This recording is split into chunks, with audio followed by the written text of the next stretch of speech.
नमस्कार, स्वागत है आप सभी का आपके अपने फेवरेट चैनल न्यू लाइट प्रयास पर। तो आज हम लोग डिस्कशन करेंगे all India full syllabus test 17। I hope आप सबका टेस्ट अच्छा हुआ होगा। आइए सेशन स्टार्ट किया जाए। और ये सेशन इस मिशन के तहत अब पढ़ने का अधिकार सबको, डॉक्टर बनने का अधिकार भी सबको। मिशन है मैं mentor doctor SP Singh sir का, टीम न्यू लाइट का। तो क्वेश्चन नंबर 91 आपके सामने, select the correct option for given diagram. तो यहाँ पे ये ट्रॉफिक लेवल्स फूड चेन दिखाया गया है। ये फर्स्ट ट्रॉफिक लेवल पर एनर्जी दी हुई है 50,000 जूल हर्बीवोर्स। तो इनके पास जाएगा 10% एनर्जी ट्रांसफर लॉ। ये किसका था? ये था लिंडमैन। तो नेक्स्ट ट्रॉफिक लेवल पर सिर्फ 10% एनर्जी ही ट्रांसफर होती है। तो 50,000 से यहाँ पर कितना रह जाएगा? 5,000। इसके पास कितना आएगा? 500।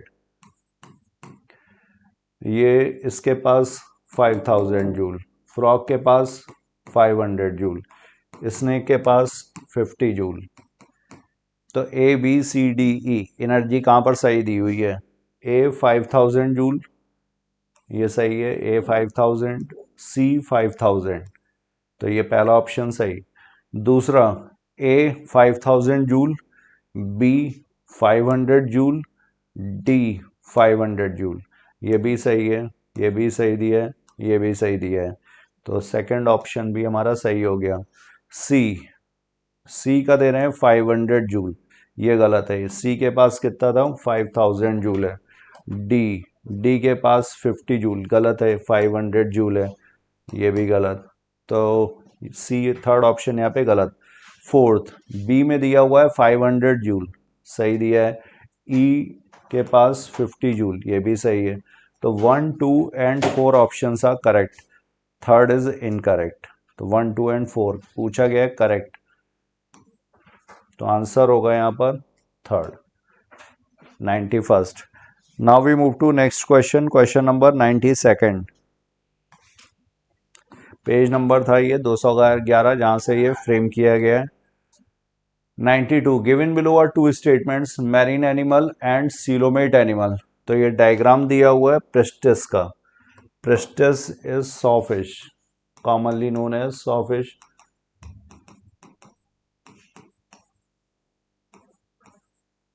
और ये मेंबर है कॉन्ड्रिक्थीज का, कार्टिलेजिनस फिशेस। और कॉन्ड्रिक्थीज मोस्टली कैसी है? Marine.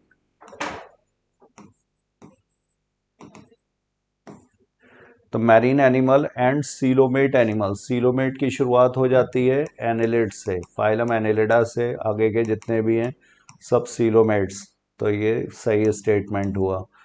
True fish and triploblastic animal. Triploblastic तो सही था। ट्रिप्लोब्लास्टिक ये प्लैटिहेल्मिन्थीज से शुरू हो जाता है।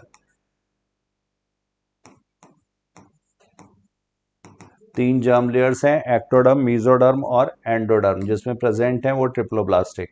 लेकिन ये ट्रू फिश यहाँ पे गलत दिया हुआ है। ये डायग्राम है पेट्रोमाइजोन का।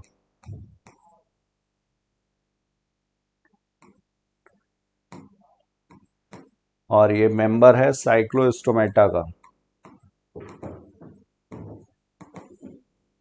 तो यहाँ पर जो भी फिश हैं वो सब फॉल्स फिशेस। ट्रू फिश जो हैं वो कॉन्ड्रिक्थीज के मेंबर्स हैं या फिर ऑस्ट्रिक्थीज के मेंबर्स हैं।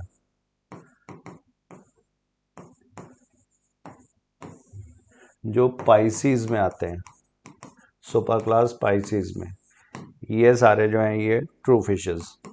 इनके अलावा कहीं पर भी अगर फिश है भी तो वो फॉल्स फिश। तो पेट्रोमाइजोन ये हो गया फॉल्स फिश।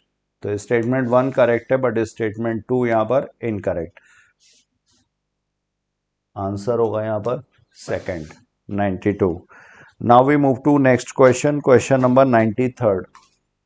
पेज नंबर है इसका NCERT 147-48। Which of the following statement is correct about the origin and evolution of man.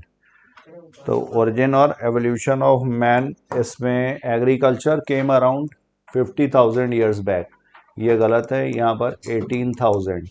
The dryopithecus and ramapithecus existed 15 million years ago and walked like man. तो ये गलत है, ये थोड़ा झुक कर चलते थे गोरिल्ला और चिंपैंजीज की तरह, तो गलत। Homo habilis probably ate meat, तो ये probably did not eat meat. Neanderthal man lived in Asia between 1 lakh and 40,000 years back, ये सही है। नियंडरथल मैन की क्रेनियल कैपेसिटी जो थी वो अराउंड 1400 सीसी। तो करेक्ट आंसर हुआ 93 का 4। Now we move to next question, question number 94। Page number था ये 124 and 125। Now question number 94, which of the following statement is correct regarding the process of replication in E coli. तो DNA dependent DNA polymerase catalyses polymerisation in one direction, that is 3 prime to 5 prime. तो polymerisation के लिए enzyme तो DNA polymerase है, ये DNA dependent है, मतलब यहाँ पर टेम्पलेट की तरह जो काम करेगा वो डीएनए स्ट्रैंड होगा, तो ये डीएनए डिपेंडेंट डीएनए पॉलीमरेज। लेकिन इसका पॉलीमराइजेशन का जो डायरेक्शन है वो होता है 5 प्राइम टू 3 प्राइम, इस डायरेक्शन में पॉलीमराइज करेगा। टेम्पलेट स्ट्रैंड जिसको रीड करता है वो 3 प्राइम टू 5 प्राइम, और इसी तरह से इधर ये 3 प्राइम ये 5 प्राइम, तो इधर भी ये 5 प्राइम टू 3 प्राइम। लेकिन ये अगर एप्लीकेशन फॉर्क इधर की तरफ ओपन हो रहा है तो ये वाले जो होंगे ये लैगिंग स्ट्रैंड और इसको बोलते हैं लीडिंग स्ट्रैंड। तो डीएनए पॉलीमरेज का डायरेक्शन गलत दिया हुआ है। DNA dependent RNA polymerase catalyses polymerisation in one direction, that is 5 prime to 3 prime. RNA polymerase direction तो सही है लेकिन ये मेन पॉलीमराइजेशन के लिए नहीं, ये प्राइमर की सिंथेसिस के लिए होता है। DNA dependent RNA polymerase primase enzyme. DNA dependent DNA polymerase catalyses polymerisation in 5 prime 3 prime as well as 3 prime 5 prime, गलत। DNA dependent DNA polymerase catalyses direct DNA polymerisation in 5 prime to 3 prime direction, तो ये यहाँ पर सही है। Answer सही होगा 94 का 4। Now we move to next question, page number है ये NCERT 2 1991। Total number of meiotic divisions required for forming 100 zygotes या 100 ग्रेन्स ऑफ व्हीट। तो 100 जाइगोट्स या 100 ग्रेन्स बनाने के लिए व्हीट के हमें चाहिए होंगे 100 एग सेल और 100 चाहिए होंगे मेल गैमीट्स। एक एग सेल आता है एक एम्ब्रियो सैक से, एक एम्ब्रियो सैक बनता है एक फंक्शनल मेगास्पोर से, और फंक्शनल मेगास्पोर बनता है मेगास्पोर मदर सेल से। मेगास्पोर मदर सेल होता है 2n, इसमें होती है मियोसिस। तो एक मियोसिस से एक फंक्शनल मेगास्पोर एक एग सेल, तो यहाँ पे बनाने हैं 100, तो इसका मतलब ये हो गया 100 ये एग के लिए, प्लस इसमें जो इनके लिए चाहिए होगा मेल गैमीट्स के लिए, तो 100 मेल गैमीट्स आएंगे पॉलिन ग्रेन से, 100 पॉलिन ग्रेन से। पॉलिन ग्रेन क्या है? Male gametophyte. ये किससे बनता है? ये माइक्रोस्पोर से। माइक्रोस्पोर किससे बनते हैं? ये माइक्रोस्पोर मदर सेल से। लेकिन यहाँ पर जब एक मियोसिस होगी तो यहाँ पर बनते हैं 4 माइक्रोस्पोर, तो 4 माइक्रोस्पोर्स के लिए एक मियोसिस, एक के लिए हो जाएगी 1/4, हमें चाहिए 100, तो ये होंगे 25 मियोसिस चाहिए होंगी।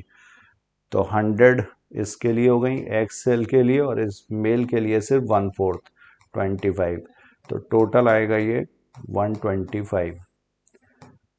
यहाँ पर सीधा सीधा या फिर जितने भी नंबर ऑफ सीड्स दिए हो, जितने भी नंबर ऑफ ग्रेन्स या सीड्स पूछे जाएं उसमें 1.25 का मल्टीप्लाई कर दो। अगर 100 है तो 100 इंटू 1.25, 200 सीड्स दिया हुआ तो 200 इंटू 1.25, क्योंकि एक मियोसिस और इसके कंपैरिजन में 1/4 लगती है यहाँ पर मेल गैमेट्स के लिए।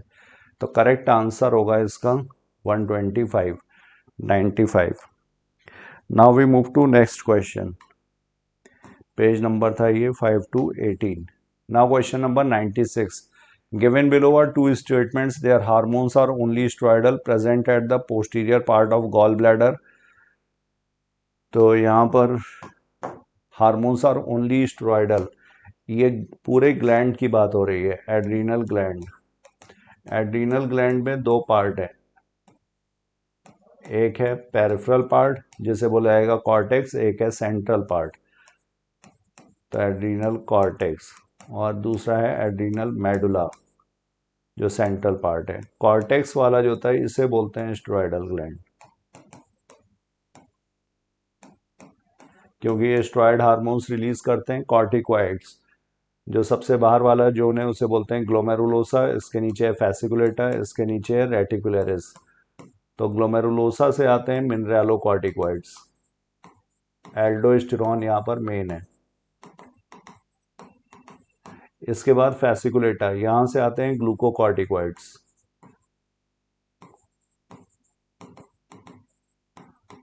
इसमें कॉर्टिसोल मेन है, और रेटिकुलरिस यहाँ से आते हैं गोनाडोकॉर्टिकॉइड्स, इसमें एंड्रोजन्स।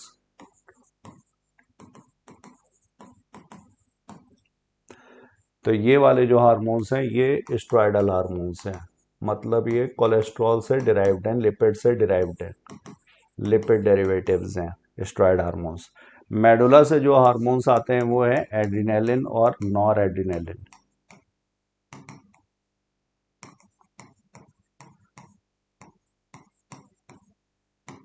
जो सिंपैथेटिक नर्व एंडिंग्स पर भी रिलीज होते हैं, एड्रिनलिन।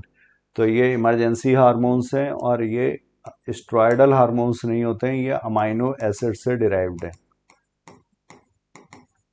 और अमाइनो एसिड कौन सा है? टायरोसिन।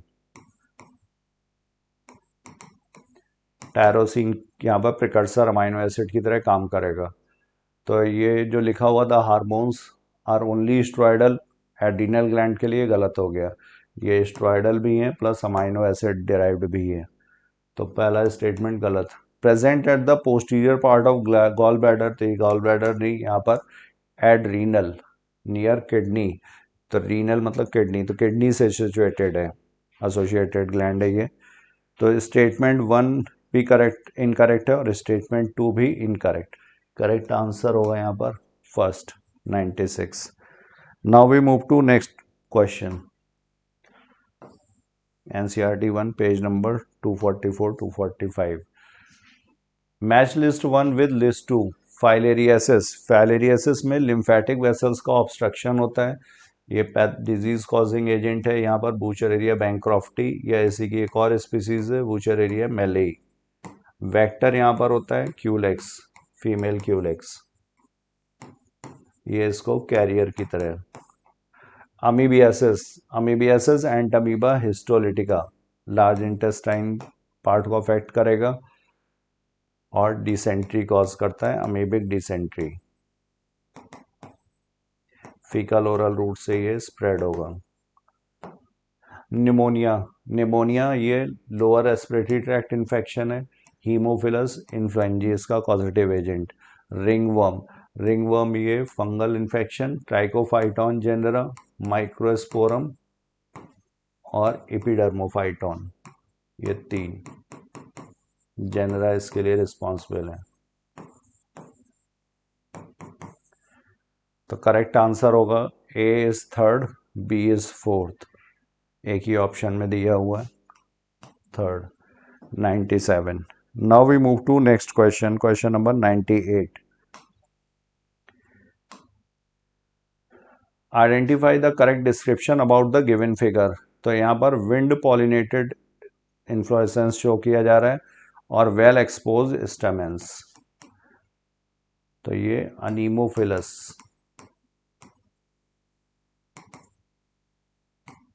प्लांट है, wind pollinated plant inflorescence showing flowers with well exposed stamen. तो विंड पॉलिनेटेड हैं, इनके कैरेक्टरिस्टिक क्या है? तो फ्लावर जो होते हैं ये पैक्ड इनटू इन्फ्लोरेसेंस, स्मॉल अगर हैं तो packed into inflorescence, stamen well exposed, stigma जो होगी फेदरी होगी, लार्ज होगी, पॉलन जो होते हैं लाइट वेट होते हैं, नॉन स्टिकी होंगे,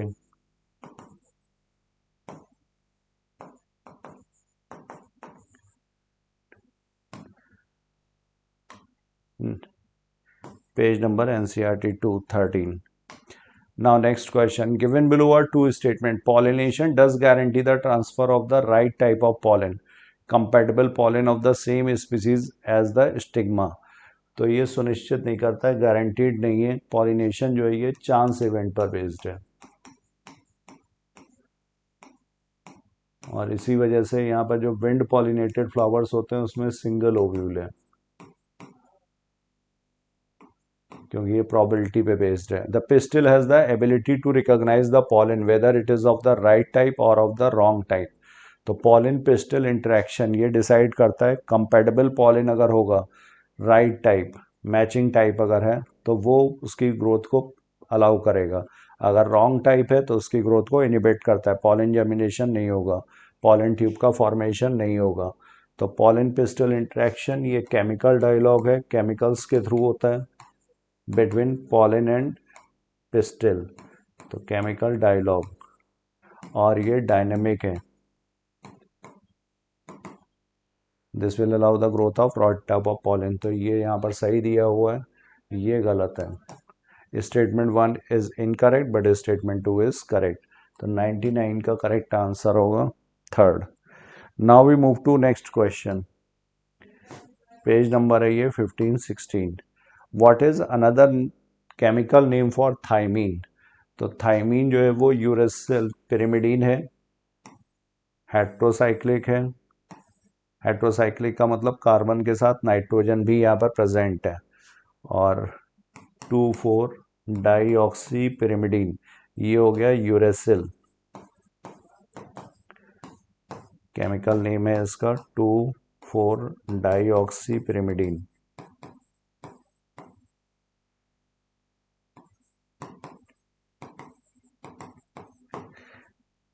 और इसी से डिराइव होगा थाइमीन. थाइमीन जो होगा 2,4 डाईऑक्सी 5 मैथिल. फिफ्थ पोजीशन पर यहाँ पर मैथिल ग्रुप होगा. ये यूरेसिल था, अगर यहाँ पर मैथिल ग्रुप आ जाए तो ये हो जाएगा थाइमीन. नाइट्रोजन की पोजीशन होगी यहाँ पे 1 और 3. फर्स्ट पोजीशन पर है, थर्ड पोजीशन पर है. अगर प्यूरिन वगैरह होता तो 1, 3, 7, 9. नाइट्रोजन की position 1 carbon, third position, 7th position और 9th पोजीशन पर. और अगर पिरिमिडीन है तो 1 और थर्ड पोजीशन पर. तो ये 5 मैथिल यूरेसिल इसका नाम.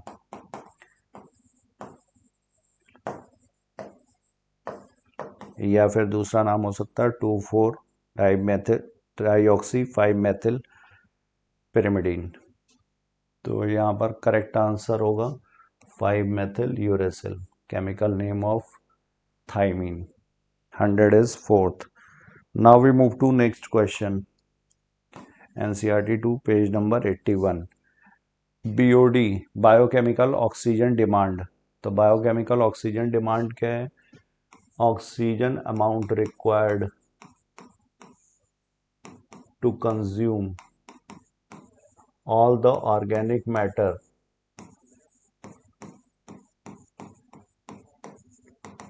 present in 1 liter of water. 1 litre पानी में जितना भी ऑर्गेनिक मैटर है उसको कंज्यूम करने में जितनी ऑक्सीजन खर्च होगी उसी को बोला जाता है बीओडी. तो अगर ऑर्गेनिक मैटर ज़्यादा तो बीओडी भी ज़्यादा. High BOD, high organic matter. और अगर डिजॉल्व ऑक्सीजन के रिस्पेक्ट में पूछा जाए तो डिजॉल्व ऑक्सीजन वहाँ पर कम होगी. अगर ऑर्गेनिक मैटर ज़्यादा है, बीओडी ज़्यादा है. तो during the biological treatment of the sewage water the process is carried out till BOD is reduced. और जब बीओडी रिड्यूस हो जाता है तब इसका जो इफ्लुएंट होगा वो जाता है सेकेंडरी सेटलिंग टैंक में. सेकेंडरी सेटलिंग टैंक में बनता है एक्टिवेटेड स्लज. और ये जो सेकेंडरी सेटलिंग टैंक का जो इफ्लुएंट है वो वाटर बॉडीज में रिलीज किया जा सकता है, वाटर बॉडीज, रिवर वगैरह में. तो करेक्ट आंसर होगा 101 का थर्ड. पेज नंबर है ये 154. Now question number 102. The female wasp uses the fruit not only as an site but uses the within the fruit for nourishing its larvae. तो floral rewards जो pollinators को मिलते हैं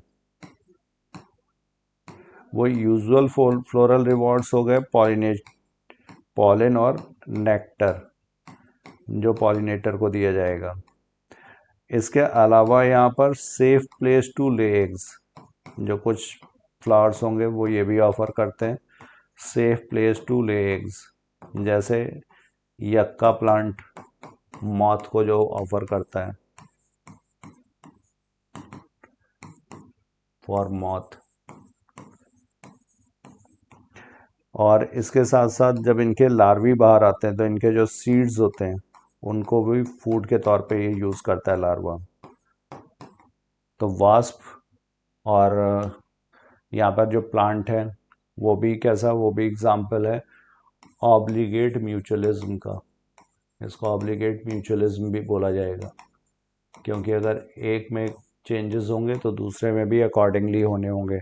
अगर वो चेंजेस नहीं होते हैं तो अगर एक का एक्सटिंक्शन हुआ, पॉलिनेटर का एक्सटिंक्शन होगा, तो प्लांट का भी एक्सटिंक्शन होगा। तो इसलिए ऑब्लिगेट म्यूचुअलिज्म का भी ये एग्जाम्पल है। दो ओवी पोजीशन एग लेइंग, इसको बोला जाएगा ओवी पोजीशन। और यहाँ पर जो सीड्स होंगे डेवलपिंग सीड्स, तो करेक्ट आंसर होगा 102 का first. Now we move to next question. Page number है यहाँ पर इसका 202। नाउ क्वेश्चन नंबर 103, फोटोसिंथेसिस। तो फोटोसिंथेसिस में यहाँ पर carbon dioxide plus water 6U2 plus 12H2O बनता है C6H12O6 plus 6O2 plus 6 water. तो ये रेडॉक्स रिएक्शन है। CO2 जो है ये ग्लूकोज में रिड्यूस होगी, वाटर का ऑक्सीडेशन होगा, प्लस ये यहाँ पर एंडरगोनिक प्रोसेस है, सनलाइट के प्रेजेंस में होती है, एनर्जी देनी पड़ती है। एंडरगोनिक मतलब एनर्जी रिक्वायरिंग, जहाँ पर एनर्जी की ज़रूरत होगी, एनर्जी दी जाएगी, तो उसको बोलेंगे एंडरगोनिक बायोलॉजिकल सिस्टम में। एंडरगोनिक हो गया, और ये लाइट एनर्जी को कन्वर्ट करता है केमिकल एनर्जी में। पहले लाइट रिएक्शन में ATP और NADP2H, और इसके बाद फिर फाइनली बनता है ग्लूकोज। तो फोटोकेमिकल हो गया, और सिंथेसिस हो रही है तो एनाबॉलिक रिडक्टिव प्रोसेस है। तो 103 का करेक्ट आंसर होगा यहाँ पर first. Now we move to next.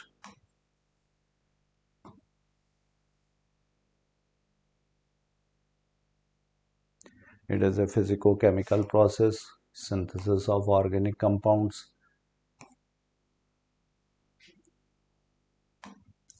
Now question number 104. Which one of the following is the incorrect match? Flagellar movement spermatozoa. Humans में only male gamete sperm जो है ये फ्लैजिलर मूवमेंट शो करता है। Only cell which shows flagellar movement. Flagellar movement Euglena में भी है, ठीक है। Amoeboid movement macrophages. और मसल ओनली एंडोडर्मल ओरिजिन, गलत। मसल्स जो होते हैं ये मीजोडर्मल हैं usually.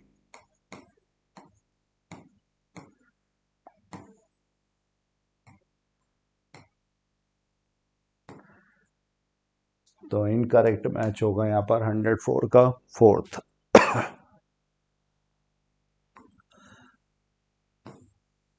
NCERT 1 page number 218। What is SNRNA? तो SNRNA स्मॉल न्यूक्लियर RNA।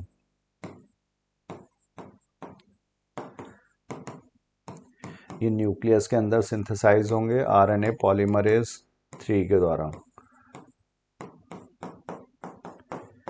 और SNRNA प्लस प्रोटीन्स ये मिलकर के बनता है स्नप्स, प्रोनाउंशिएट किया जाता है स्नप्स, SNRNPs, स्मॉल राइबोन्यूक्लियो प्रोटीन पार्टिकल्स।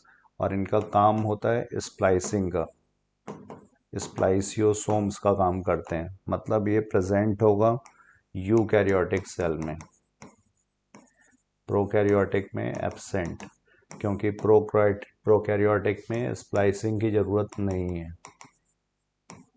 वहाँ पर स्प्लिट जीन अरेंजमेंट नहीं है।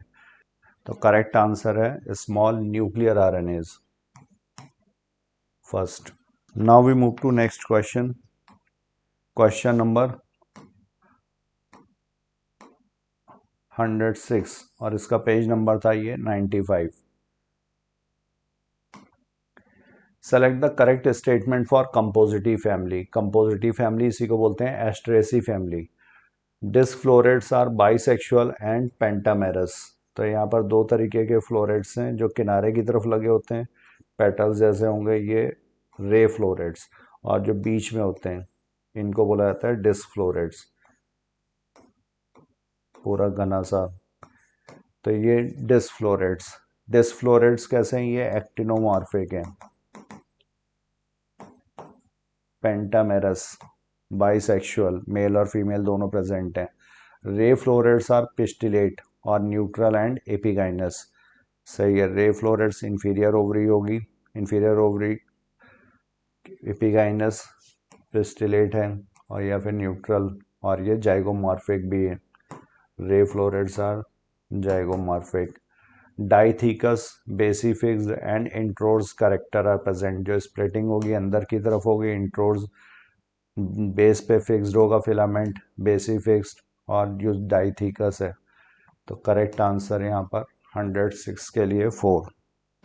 Now we move to next question, question number 107।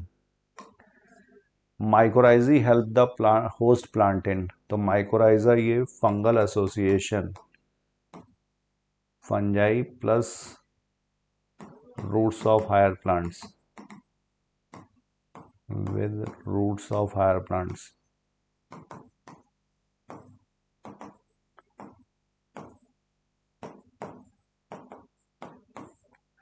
तो हायर प्लांट्स यहाँ पर कौन से हायर प्लांट्स हैं, यहाँ पर जिम्नोस्पर्म और एंजियोस्पर्म।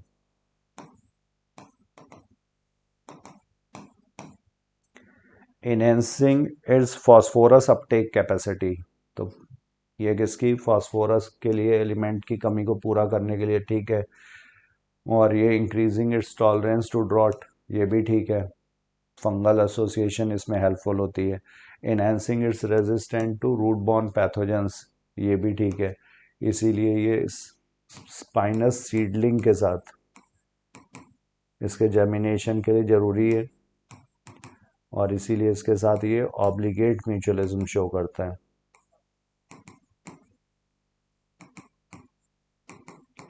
तो करेक्ट आंसर होगा यहाँ पर 107 का 4th।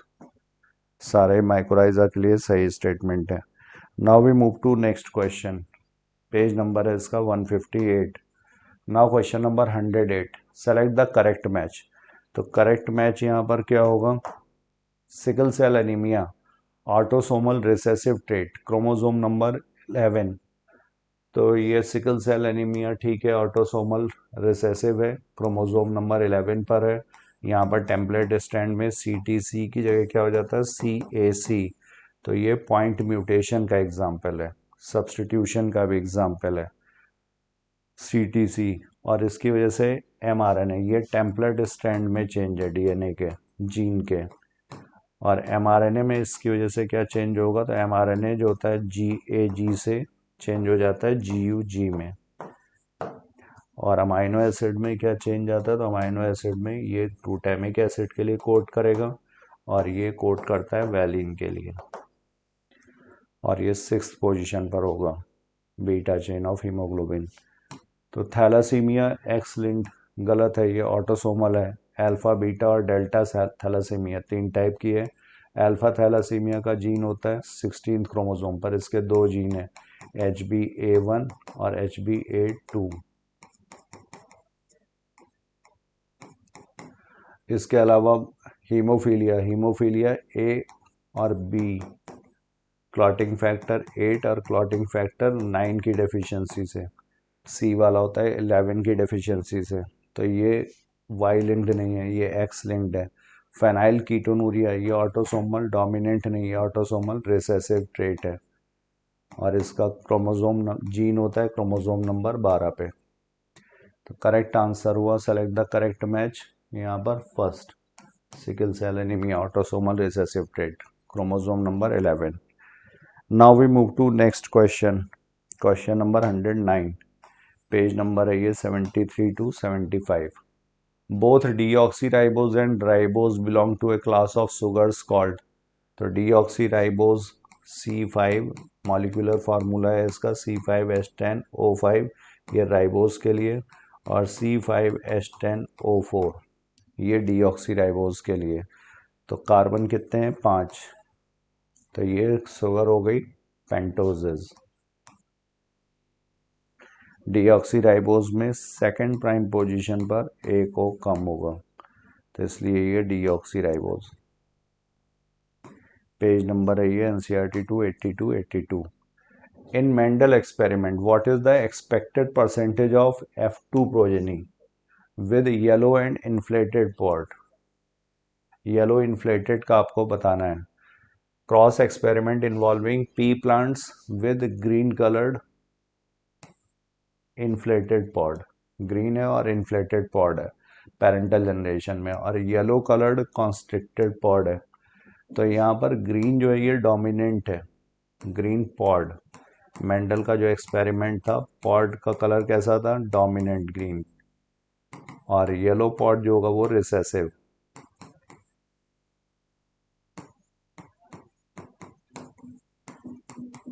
ये रिसेसिव हो गया येलो पॉड. इसके अलावा इन्फ्लेटेड जो है ये डोमिनेंट है. इन्फ्लेटेड पॉड ये डोमिनेंट फीचर था, और कंस्ट्रिक्टेड ये हो गया रिसेसिव. तो यहाँ पर ग्रीन पॉड और इन्फ्लेटेड ये डोमिनेंट पेरेंटल जनरेशन, और येलो के साथ ये कॉन्स्ट्रिक्टेड था, ये भी पेरेंटल जनरेशन. पूछा गया येलो और इन्फ्लेटेड, तो ये क्या हो गया? ये रिकॉम्बिनेशन हो गया. तो रिकॉम्बिनेंट्स का रेशियो क्या होता है? 9:3:3:1. 9 ये हो गए हमारे पेरेंटल. पेरेंटल कौन से थे? ग्रीन और इन्फ्लेटेड. ग्रीन के साथ इन्फ्लेटेड. और दूसरा कौन सा था? Yellow constricted. ये हो गया. तो बचे ये दोनों, ये कैसे हो गए? ये रिकॉम्बिनेंट्स हो गए. और रिकॉम्बिनेंट में 3 जो होंगे वो कौन से हैं? ये येलो इन्फ्लेटेड वाले, येलो इन्फ्लेटेड. बाकी जो ये 3 होंगे ये होंगे ग्रीन के साथ कॉन्स्ट्रिक्टेड. तो पूछा यहाँ पे गया है येलो इन्फ्लेटेड का प्रोपोर्शन. तो ये 16 में कितने हैं? 3. 3/16. तो 100 में कितने होंगे?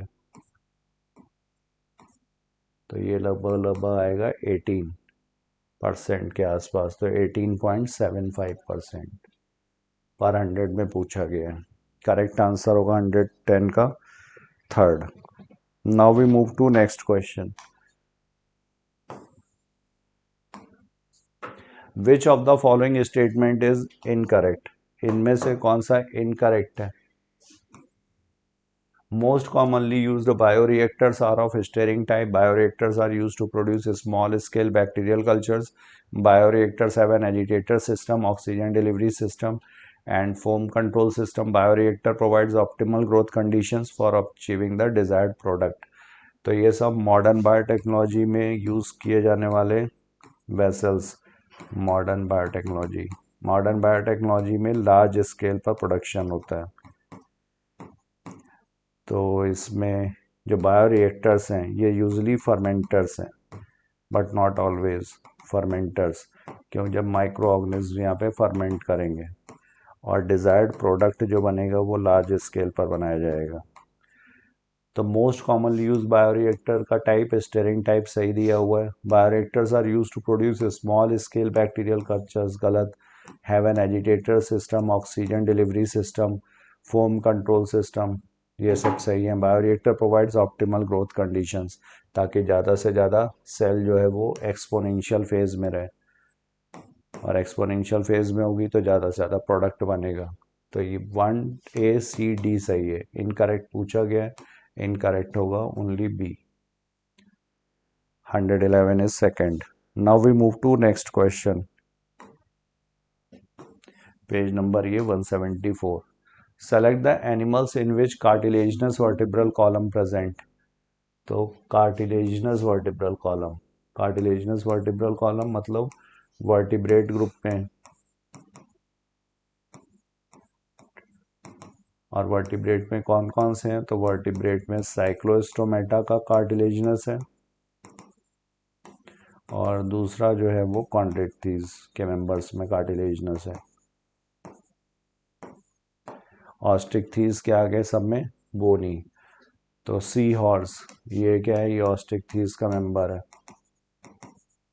फ्लाइंग फिश एक्सोसीटस ये भी ऑस्ट्रिक्थीज का मेंबर है. सॉ फिश ये कार्टिलेजिनस फिश है. इसके बाद एंजल फिश ये भी ऑस्ट्रिक्थीज का मेंबर है. हैग फिश ये साइक्लोस्टोमेटा.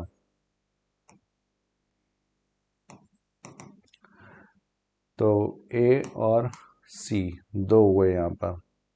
आंसर होगा second. 112. Now we move to next question. Page number है ये 45 to 48. Now question number 113. Rearrange the following zones as seen in the root in vertical section and choose the correct option. तो यहाँ पर ये apical position पर होगा root cap,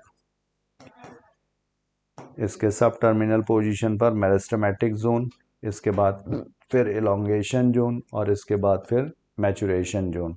और maturation zone में ही होंगे zone of root hair formation. तो सबसे पहले यहाँ पर root cap zone. Root cap के बाद यहाँ पर आएगा zone of meristem. Zone of meristem के बाद आएगा जोन ऑफ इलोंगेशन. उसके बाद आएगा रूट हेयर और मैचुरेशन. तो C B E A D correct answer हुआ 113 का first. Now we move to next question. Which of the following is non endospermic. तो non endospermic seeds are those seeds in which before the maturity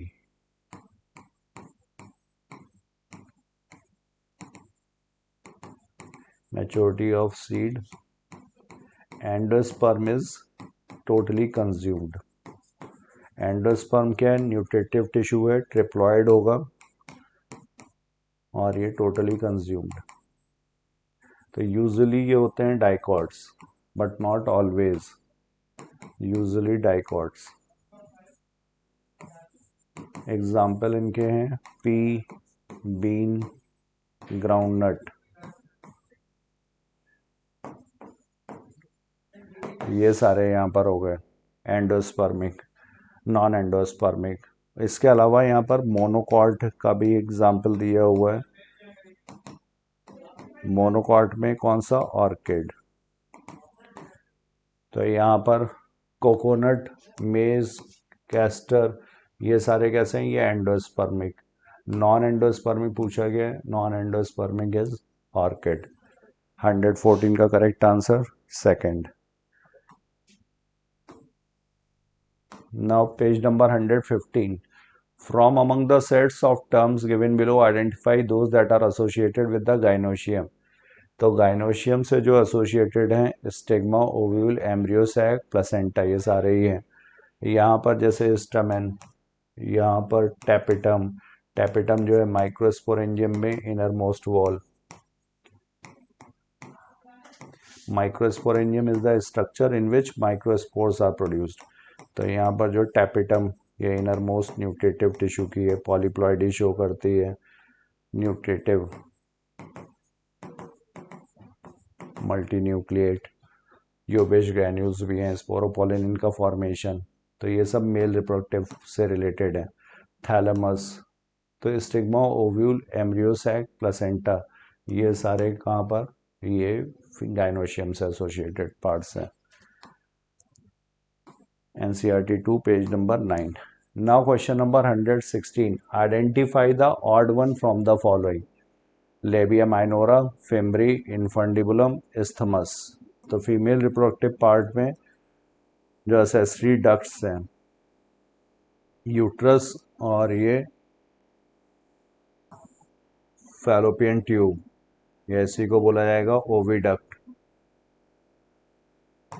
तो ये यहाँ पर finger like projections, ये हो गए फिम्बरी, ये यहाँ पर एम्पुला, ब्रॉडेस्ट पार्ट, ये इस्थमस। इस्थमस वो स्ट्रक्चर जो कनेक्ट करता है, तो ये फैलोपियन ट्यूब को यूट्रस से कनेक्ट कर रहा है। इस्थमस वर्ड जो हम लोगों ने थायराइड में भी देखा है, दोनों लोब्स को कनेक्ट करता है। तो फिम्बरी, इस्थमस, इनफंडिबुलम, ये जो फनल लाइक स्ट्रक्चर है इसे बोलते हैं infundibulum, keep like structure. Labia minora, ये पार्ट है एक्सटर्नल जेनिटेलिया का।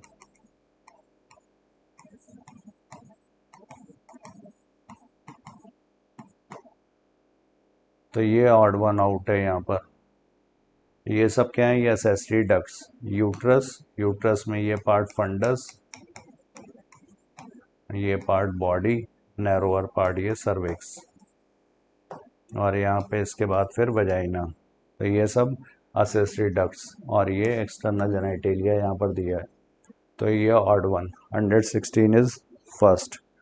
Now we move to next question. Which of the following is an example for link species? तो लो फिश, डोडो बर्ड, सीवीड्स, चिंपैंजी।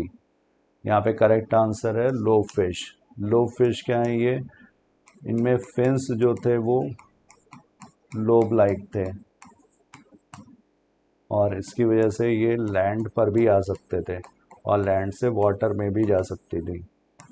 तो पहली बार ये 350 मिलियन ईयर्स अगो हुआ था, और इसका जो रिसेंट इस तरह का ऑर्गेनिज्म पकड़ा गया लैटिमेरिया 1938 में। पहले इसको माना गया था ये एक्सटिंक्ट है, तो इन्हीं से एम्फीबियंस इवॉल्व हुए हैं। तो ये कनेक्टिंग लिंक है between fishes and amphibians. Correct answer होगा 117 का first. Now we move to next question, question number 118, page number है ये 122 123। The role of DNA ligase in the construction of a recombinant DNA molecule. तो recombinant DNA molecule में plasmid और इसके साथ जो डिजायर्ड जीन है वो लाइगेट की जाती है, और यहाँ पे लाइगेशन में डीएनए लाइगेज हेल्प करता है। और ये कौन से बॉन्ड्स इस्टेब्लिश करेगा, तो रिस्ट्रिक्शन एंडोन्यूक्लियस जो था वो फॉस्फोडाइस्टर लिंकेज ब्रेक करता है, और लाइगेज जो होगा ये इसको इस्टेब्लिश करेगा। तो formation of phosphodiester between two DNA fragments, यहाँ पे phosphodiester linkage. Peptide bond protein में ligation of only one purine, all purine, गलत। तो करेक्ट आंसर यहाँ पे first. Now we move to next question, question number 119। The process of mineralisation by micro organism helps in the release of. तो micro organism जो होंगे mineralisation, तो सबसे पहले यहाँ पर है फ्रेगमेंटेशन, डिकम्पोजिशन में फ्रेगमेंटेशन, लीचिंग, कैटाबॉलिज्म, ह्यूमिफिकेशन, और इसके बाद फिर मिनरलाइजेशन।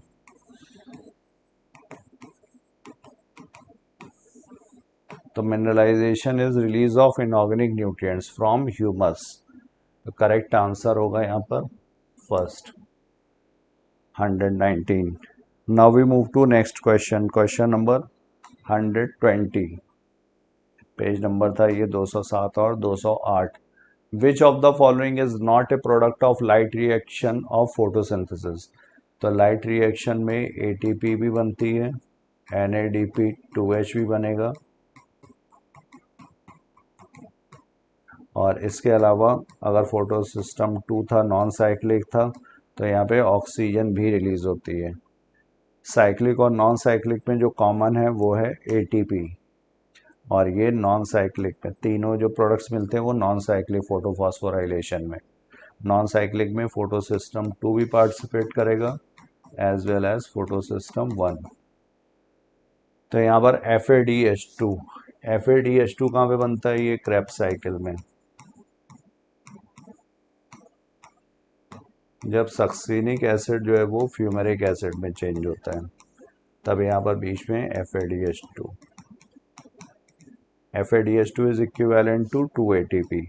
जब ये इसमें जाएगा इलेक्ट्रॉन ट्रांसपोर्ट सिस्टम में, तो वहाँ पर 2 ATP के इक्विवेलेंट एनर्जी मिलेगी। तो 120 का करेक्ट आंसर होगा second, 138 to 140। Identify the type of inheritance shown in the diagram and their diseases. तो haemophilia autosomal recessive trait, thalassaemia sex linked recessive trait, colour blindness sex linked dominant trait. तो यहाँ पे इसी से समझ में आ रहा है पेडिग्री सॉल्व करने की जरूरत नहीं है। Colour blindness sex linked dominant trait, sex linked कैसा है, ये रिसेसिव है, गलत हो गया। थैलासीमिया, थैलासीमिया ऑटोसोमल रिसेसिव है। अल्फा थैलासीमिया जो होता है इसके 2 जीन है, HbA1 HbA2, और ये क्रोमोसोम नंबर 16 पर ऑटोसोमल क्रोमोसोम है। बीटा थैलासीमिया, इसमें एक ही जीन है HBB, ये क्रोमोसोम नंबर 11 पे। डेल्टा थैलासीमिया, इसमें भी एक ही जीन होती है और ये भी क्रोमोसोम नंबर 11 पे है, तो मतलब ये ऑटोसोमल होगा। हीमोफीलिया, हीमोफीलिया जो है ये ऑटोसोमल रिसेसिव गलत दिया हुआ है, ये कैसा है, ये भी sex linked recessive. Myotonic dystrophy, ये ऑटोसोमल डोमिनेंट ट्रेट है, तो करेक्ट आंसर होगा 121 is second. Now we move to next question. NCERT 2 page number 73 से था। Select the correct statement for the given diagram. तो ये यहाँ पर दिखाया गया है ट्रांसलेशन, ये P साइट, ये यहाँ पर A साइट पर नया आ रहा है, ये P साइट, ये E साइट, और ये इधर से नेक्स्ट वाला जो हो रहा है एग्जिट हो रहा है, ये यहाँ पर पेप्टाइड बॉन्ड का फॉर्मेशन होगा। तो डायग्राम रिप्रेजेंट्स ट्रांसलेशन, सही है। डायग्राम रिप्रेजेंट्स रेप्लिकेशन, गलत। Non proteinaceous enzymes are involve, तो इसमें RNA पॉली, यहाँ पर राइबोजाइम, राइबोसोमल RNA, ये एंजाइम का काम करता है, इसकी एक्टिविटी होगी पेप्टाइडल ट्रांसफरेज की, पेप्टाइड बॉन्ड के फॉर्मेशन को फैसिलिटेट करेगा इसके और इसके बीच में। तो नॉन प्रोटीनेशियस है, ये भी ठीक है, तो करेक्ट आंसर होगा both 1 and 3। 122 is fourth. Now we move to next question, page number 99। Next 123. In some prokaryotes like cyanobacteria, there are other membranous extensions into the cytoplasm called which contain pigments. तो pigments present है यहाँ पर chromatophores में। ये हमारा cyanobacteria जो है ये फोटो ऑटोट्रॉफिक है,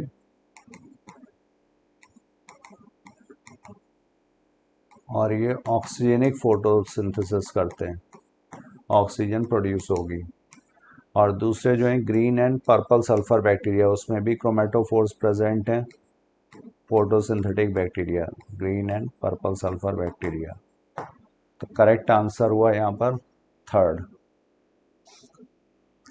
now we move to next question, question number 124। The कुष्ठ रोग other name for which disease, तो ये लेप्रेसी के लिए, माइकोबैक्टीरियम लेप्रेसिया।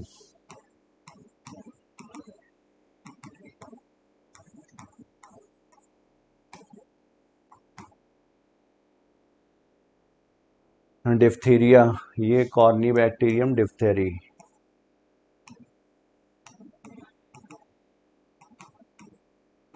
डिप्थेरी। टाइफॉइड, ये साल्मोनेला टाइफीस है।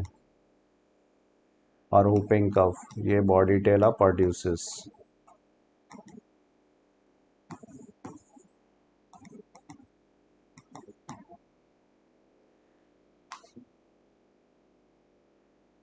Next question, question number 125, select the incorrect option for cockroach.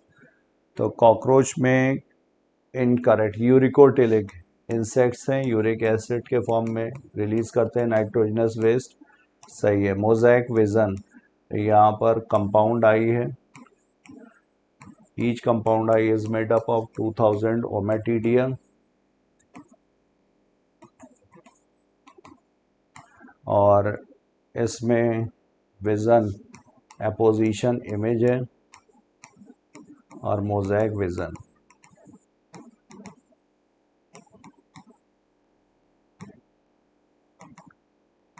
क्योंकि जो पूरा इमेज बनेगा वो पीसेस में होगा, पीसेस को मिला करके।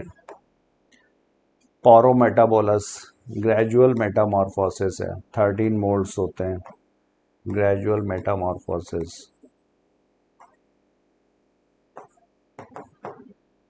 और मोनोइशियस, तो मोनोइशियस नहीं, ये कैसा है, डायोशियस है, यूनिसेक्सुअल है। करेक्ट आंसर हुआ 125 का according to the question fourth.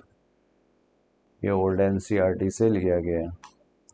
Now question number 126, Cedrus, Pinus और सेड्रस, इसमें ब्रांच स्टेम है, जिम्नोस्पर्म्स है। स्लेजिनेला, ये हेट्रोस्पोरस है, टेरिडोफाइटा का मेंबर है। मार्केंशिया, ये लिवरवर्ड्स, ब्रायोफाइट्स। यूडोराइना, ये एल्गी है और एनाइसोगेमस रिप्रोडक्शन। तो ए का हो गया फर्स्ट, बी का fourth, C is third and D is second. Correct answer है 126 का second. Now we move to next question, question number 127। A vessel-less piece of stem possessing prominent sieve tube would belong to। तो यहाँ पर दो चीजें, एक तो vessel-less है लेकिन प्रोमिनेंट सीव ट्यूब्स भी हैं। तो पाइनस, पाइनस में वेसल तो एब्सेंट है, बट यहाँ पर सीव ट्यूब्स भी एब्सेंट है, दोनों ही एब्सेंट है, जबकि यहाँ पर क्वेश्चन में दिया है prominent sieve tubes. Eucalyptus, eucalyptus में वेसल भी प्रेजेंट होगा, एंजियोस्पर्मिक प्लांट है, प्लस सीव ट्यूब्स भी प्रेजेंट होंगी। ग्रास, ग्रास में भी वेसल्स भी प्रेजेंट होंगे प्लस सीव ट्यूब्स। वेसल्स किसके कंपोनेंट है, ये जाइलम, इसमें मेन जाइलरी एलिमेंट, एंजियोस्पर्मिक में ट्रैकेड और वेसल्स, और सीव ट्यूब और कंपेनियन सेल्स ये फ्लोएम के कंपोनेंट्स हैं। तो पाइनस में सीव ट्यूब की जगह यहाँ पर होते हैं sieve cells. Sieve tubes absent है, कॉन्टिन्यूस ट्यूब लाइक स्ट्रक्चर्स नहीं होंगे, सीव प्लेट्स एब्सेंट होंगी। तो according to the question answer हमारा आएगा none, 127। Now we move to next question, question number 128, match the following and choose the correct option. तो यहाँ पर फैमिली, फैमिली हो गई सोलेनेसी, तो एक ही ऑप्शन में ए का फिफ्थ दिया हुआ है, आंसर होगा फर्स्ट। किंगडम, किंगडम होगा यहाँ पर Plantae, B is fourth. Order, order होगा पॉलीमोनियल्स। स्पेसिफिक एपिथेट, ये होगा ट्यूब्रोसम, सोलेनम ट्यूब्रोसम। जीनस हो गया सोलेनम, ई इज थर्ड। तो 128 का करेक्ट आंसर है first. Now we move to next question, multicellular and saprophyte. Saprophyte मतलब जो dead and decaying organic matter पर फीड करेंगे, हेट्रोट्रॉफिक होंगे। तो Monera, Protista, fungi, Monera, Protista, slime moulds, ये सब यूनिसेलुलर। मोनेरा में प्रोकैरियोटिक, प्रोटेस्टा में यूकैरियोटिक, स्लाइम मोल्ड यूकैरियोटिक। तो करेक्ट आंसर हुआ यहाँ पर multicellular fungi, 129 is third. Page number 11 to 18. Now we move to next question. Question number 130. Members of Phycomycetes are found in। तो Phycomycetes aquatic habitat on decaying wood, moist and damp places, obligate parasite on plants, albugo जैसे है। तो यहाँ पर all of the above। 130 is fourth. Now we move to next question. NCERT 1, page number 17. Select the animal in which notochord absent. तो non chordates की बात हो रही है. सैल्पा, एसिडिया, डोलियोलम, ये यूरोकॉर्डेट्स हैं, कॉर्डेटा का मेंबर है. सॉफिश, प्रिस्टिस, ये भी कार्टिलेजिनस फिश है. फ्लाइंग फिश, एक्सोसीटस, ये भी एंड मैरिन फिश, ऑस्टिक्टिस का मेंबर है. कोबरा, ये रेप्टाइल्स. पैरट, ये भी कॉर्डेट्स. पैंथेरा, ये भी कॉर्डेट्स मैमल्स. इतने हो गए कॉर्डेट. ओबेलिया, ये सीफर, ये नॉन कॉर्डेट. टीनोप्लेना, टीनोफोरा का मेंबर है, नॉन कॉर्डेट. फैशियोला, प्लेटियलमिंथीस का मेंबर है, नॉन कॉर्डेट. फेरेटिमा, ये भी एनलेट का मेंबर है, non chordate. Limulus, king crab, ये ऑर्थोपोडा. एपिस, ये भी ऑर्थोपोडा. एप्लेजिया, ऑक्टोपस, ये मोलस्का के मेंबर है, नॉन कॉर्डेट. तो नॉन कॉर्डेट्स यहाँ पर हो गए 8. 1 2 3 4 5 6 7 8. 131st is second. Now we move to next question. Page number है ये 41 to 51. Resting membrane potential is maintained by. तो रेस्टिंग मेम्ब्रेन पोटेंशियल जब नर्व इम्पल्स ना कंडक्शन ना हो रहा हो तब जो पोटेंशियल होगा उसे बोला जाएगा रेस्टिंग मेम्ब्रेन पोटेंशियल. या अंदर की तरफ माइनस होगा, बाहर की तरफ पॉजिटिव. और इसका रीज़न होता है इसमें पोटेशियम लीकी चैनल्स ज़्यादा होते हैं. पोटेशियम लीकी चैनल्स, जिसकी वजह से पोटेशियम लगातार बाहर बहेगा. Sodium leaky channels in comparison to potassium leaky channels insignificant है. फिर इसके बाद यहाँ पर निगेटिवली चार्ज प्रोटीन्स होती हैं.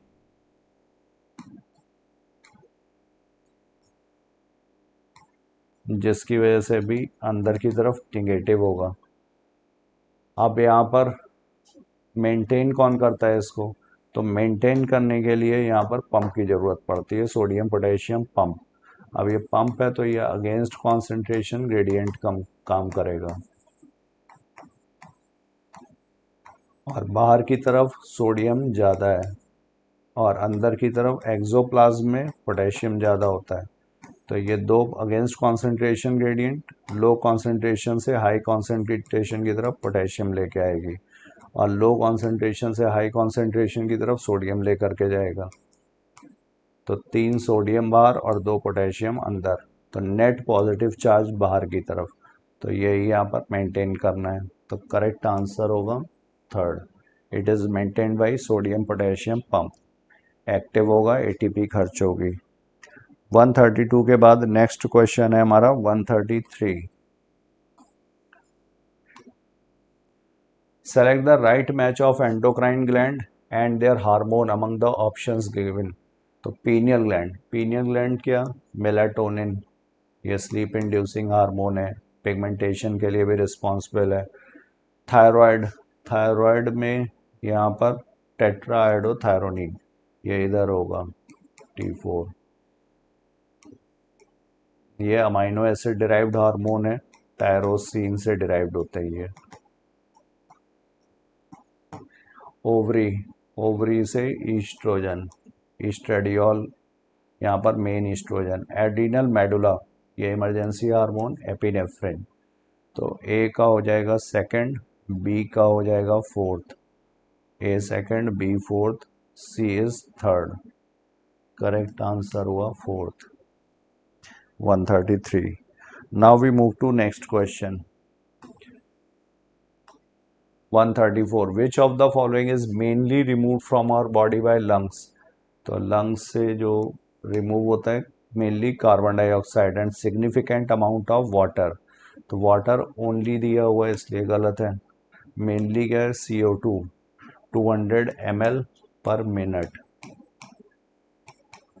Carbon dioxide is remove from lungs. तो 134 का करेक्ट आंसर हो गया first. Now we move to next question. Page number है ये 213. 135. In which of the following the genus its 2 character and its phylum are not correctly matched whereas the remaining 3 are correct. तो Pila apple snail Mollusca का member है, body unsegmented है, mouth with radula Mollusca, तो ये गलत हो गया। Asterias spiny skin, Echinodermata, echino मतलब spiny, derma skin, water vascular system इसका करेक्टरिस्टिक है, सही है। पोरीफेरा पोर बियरिंग है, canal system water canal system है, यहाँ पर करेक्टरिस्टिक सेल्स हैं इनकी फ्लैजिलेटेड सेल्स, क्वानोसाइट्स जो स्पॉन्जोसील को भी लाइन करती हैं और कैनाल को भी। फिर Arthropoda Periplaneta jointed appendages, chitinous exoskeleton, ये भी सही है। तो करेक्ट आंसर हुआ यहाँ पे according to the question first. Page number है ये 42-45। So thank you all of you. I have covered my portion. Now further discussion will be carried by my fellow partner Vikram sir. Thank you all of you. Thank you so much. Hello बच्चों, new light के YouTube channel पर आप सभी का स्वागत है प्यारे बच्चों। और मैं विक्रम चक्रवर्ती आज आपके समक्ष लेकर के हाजिर हुआ हूँ FST 17 का पेपर डिस्कशन। और इस पेपर का डिस्कशन क्वेश्चन नंबर 91 to 135 हमारे डॉक्टर शैलेंद्र सर ने किया है। और अब मैं 136 से लेकर 180 तक आपकी यानी करने वाला हूँ।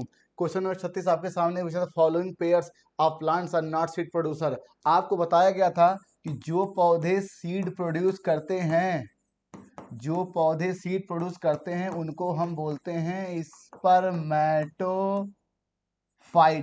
ठीक, और इसके दो ग्रुप आपको पढ़ाए जाते हैं। पहला होता है जिम्नोस्पर्म, ठीक, और दूसरा पढ़ाते हैं हम लोग एंजियोस्पर्म। ठीक, लेकिन इनकी सीड जो होती है वो नॉट कवर्ड होती है ओवरी वॉल से, क्योंकि ओवरी होती नहीं और इनकी कवर्ड होती है, याद रखिएगा। बस इतना ही अंतर हो, सीड दोनों में बनता है। तो क्वेश्चन में ये नहीं पूछा गया covered seed net seed, seed पूछा गया। तो भैया इनमें से कौन है जो सीड प्रोड्यूसर नहीं है? इसका मतलब जिम्नोस्पर्म और एंजियोस्पर्म के मेंबर को छोड़कर जो भी प्लांट ग्रुप के मेंबर होंगे, चाहे वो एल्गी होगा, चाहे ब्रायोफाइटा होगा, चाहे टेडोफाइटा होगा, उन्हीं से हमारा आंसर आएगा। तो पहला ही दिख गया सर, ये एल्गी है और ये ब्रायोफाइटा। एक आंसर तो मेरा ये बना। पाइनस आपका जिम्नो है, फाइकस ही आपका बरगद है, याद रखिएगा, इसी को आप बोलते हो बरगद। और यही है आपका पीपल, बरगद होता है फाइकस बेंगालेंसिस, याद रखिएगा, फाइकस बेंगालेंसिस। और पीपल होता है फाइकस रिलीजियोनेसा, फाइकस रिलीजियोनेसा, याद रखिएगा, ठीक है। तो इन्हीं को बोलते हैं फाइकस रिलीजियोनेसा। इसका मतलब बरगद और पीपल एक जीनस के दो अलग अलग स्पीसीज होते हैं, ये बात याद रखिएगा। तो भैया ये दोनों सीड प्रोड्यूस करेंगे, ये आंसर नहीं होगा। फाइकस सिट्रस ये भी नहीं होगा और सिट्रस पाइनस ये भी नहीं होगा, क्योंकि ये भी जिम्नो है, ये भी जिम्नो। क्या आंसर आ गया पहला? अब देखिए the correct option for cycas, अभी मैंने बताया कि भैया कि साइकस तो एक जिम्नोस्पर्मिक प्लांट है, जिम्नोस्पर्म है। और जिम्नोस्पर्म है तो भैया इस पे नेकेड ओव्यूल होगा, क्योंकि यही फर्टिलाइजेशन के बाद नेकेड सीड बन जाएगा। ठीक, अब आपको बताया गया कि जिम्नोस्पर्म में आपके कॉम्प्लेक्स टिश्यू पाए जाते हैं, कॉम्प्लेक्स टिश्यू, और जिनके एग्जाम्पल एक तो जाइलम है, एक फ्लोएम है। ठीक, लेकिन सर कंपोनेंट में अंतर है, याद रखिएगा, कंपोनेंट में अंतर होता है। यहाँ पे जाइलम में आपका ट्रैकिट्स मिलेगा, ठीक, वेसल्स एब्सेंट होगा, ठीक, और यहाँ पर आपका फाइबर पैरेन्काइमा होगा। अब फ्लोएम में sieve tube element, sieve tube element और कंपेनियन सेल एब्सेंट होंगी, फाइबर पैरेन्काइमा पाया जाएगा। इसका मतलब कंपेनियन सेल इसका कैरेक्टर नहीं है, जाइलम वेसल्स नहीं है। और फ्लावर फ्रूट ये तो आपके एंजियोस्पर्म का एक्सक्लूसिव कैरेक्टर है। लेकिन कुछ मेंबर जिम्नोस्पर्म के ऐसे होते हैं जिनमें वेसल्स पाए जाते हैं, उनका नाम है वेल्विशिया। ये ऐसा जिम्नोस्पर्म है बच्चों जिनमें वेसल्स पाए जाते हैं, इफेड्रा, ठीक है, और एक है नीटम। याद रखिए, तीन नाम आप लोग याद कर लीजिए, इनमें वेसल्स पाए जाते हैं, ये जिम्नोस्पर्मिक प्लांट हैं, दैट इज ये जिम्नोस्पर्म है, याद रखिएगा। तो क्या आंसर आ गया? फर्स्ट। अब देखिए विच of the following describes correctly the homologous, आपसे बताया गया था होमोलोगस स्ट्रक्चर, जिनकी ओरिजिन सेम होती है या एनाटॉमिकली सिमिलर होते हैं, लेकिन अलग अलग हैबिटेट में जाने पर अलग अलग नेचर्स के रेजिस्टेंस के अगेंस्ट कंडीशंस के अगेंस्ट उसको एडाप्टेशन में बदल देते हैं, इसीलिए फंक्शन डिफर हो जाता है। जैसे 4 लिम्ब के जो बोन होते हैं, humerus, radio, ulna, carpal, metacarpal, phalanges, ये सब के सब आपके, चाहे वो टाइगर हो, चाहे लॉयन हो, चाहे लियोपार्ड तेंदुआ हो, चाहे ह्यूमन हो, चाहे चमगादड़ हो, और चाहे इसका वेल हो, चाहे घोड़ा हो, सब में ये बोन रहता है। लेकिन आप देखिए सब में 4 लिम्ब जो हम जिसे ये मैं बोल रहा हूँ 4 लिम्ब, इन सब में फंक्शन अलग अलग है। वेल तैरने में इस्तेमाल करती है, चमगादड़ उड़ने में इस्तेमाल करता है, तेंदुआ चीता दौड़ने में, और हम किसी काम को करने के लिए, क्योंकि हम दौड़ते और चलते पैरों से, हाइंड लिम्ब से हैं। लेकिन देखिए कमाल की बात, हम भी टेट्रापोड हैं, और लॉयन, जैसे शेर, तेंदुआ, चीता, ये सब भी आपके टेट्रापोडा ही हैं। ठीक है, लेकिन उनका जो 4 लिम्ब हाइंड लिम्ब है, दोनों चलने और दौड़ने में काम करता है, और हमारा जो हाइंड लिम्ब है वो चलने दौड़ने, क्योंकि हम लोग बाई पैडल लोकोमोशन है, वो टेट्रा पैडल लोकोमोशन है। याद रखिएगा। तो इससे क्या सीखने को मिला कि भले ही 4 लिम्ब बोन सब में एक समान हो, ह्यूमरस, रेडियोल्ना, कार्पल, मेटाकार्पल, फेलेंजियस, लेकिन सब में फंक्शन अलग अलग है। इसी को बोलते हैं homologous organ with anatomical similarity but performing different function. और इसके अलावा वर्टिब्रेट्स के हार्ट, कोई भी हार्ट हो वर्टिब्रेट का, उसका काम होता है ब्लड को पंप करना, ये तो कॉमन बात है। फिर उसके बाद देखिए thorn of bougainvillea and citrus of, ठीक है, थॉर्न ऑफ सिट्रस और क्या नाम है, टेंडल ऑफ बोगनविलिया। आप देखिए दोनों के दोनों स्टेम के मॉडिफिकेशन होते हैं, लेकिन एक में वो सहारा देता है, क्लाइंबिंग का काम करता है, और एक में प्रोटेक्शन देता है अगेंस्ट हर्बीवोरस, ये ब्राउजिंग एनिमल्स। तो हैं दोनों, ओरिजिन सेम है बट फंक्शन अलग अलग है। That is first answer. अब देखिए यहाँ पे आगे बढ़ते हैं। लिखा कंपाउंड इपिथीलियम, आपको बताया गया था कंपाउंड इपिथीलियम वो होते हैं जिनमें मल्टीपल लेयर में आपकी इपिथीलियल टिश्यू पाई जाती है, तो provide protection against chemical and mechanical stress, ये ठीक है। और आपको पता था कि जब कोई इपिथीलियम टिश्यू सिक्रीशन का काम करती है तो उसको बोलते हैं ग्लैंडुलर इपिथीलियम। ये यूनिसेलुलर हो सकती है, मल्टीसेलुलर हो सकती है। यूनिसेलुलर के एग्जाम्पल आपकी एनसीईआरटी बुक में क्या दिया है सर? ये तो गॉबलेट सेल दिया हुआ है। ये क्या सिक्रीट करता है? म्यूकस। कहाँ पर? एलिमेंट्री कैनाल में, याद रखिएगा। ठीक है, और मल्टी सेलुलर का एग्जाम्पल आपका सलाइवरी ग्लैंड होता है, जो कि सलाइवा सिक्रीट करता है, लेकिन सिक्रीशन है। ठीक है भाई। एरियोलर टिश्यू फाइब्रोब्लास्ट पाया जाता है, मास्ट सेल पाई जाती है, मैक्रोसेफेज भी पाया जाता है। लेकिन सर हमको अभी आपने देखा था कहीं टिश्यू के चैप्टर में, ठीक है, उसमें ये बोला गया था कि लूज, डेंस और स्पेशल, यही 3 कैटेगरी आपकी किसकी थी? कनेक्टिव टिश्यू की। और लूज में पहला नाम था एरियोलर, ठीक है, दूसरा नाम था एडिपोज। तो सर अगर मैं ये बोल रहा हूँ कि एडिपोज लूज कनेक्टिव टिश्यू है, तो सर ये न्यूरल टिश्यू नहीं है, ये कनेक्टिव टिश्यू है। फोर्थ आंसर यही गलत है। अब देखिए what happen during fertilisation in many after, आपको ये बताया गया था कि सपोज दैट ये ओवम है बच्चों, और इसमें, और ये जोना पेलुसिडा लेयर है।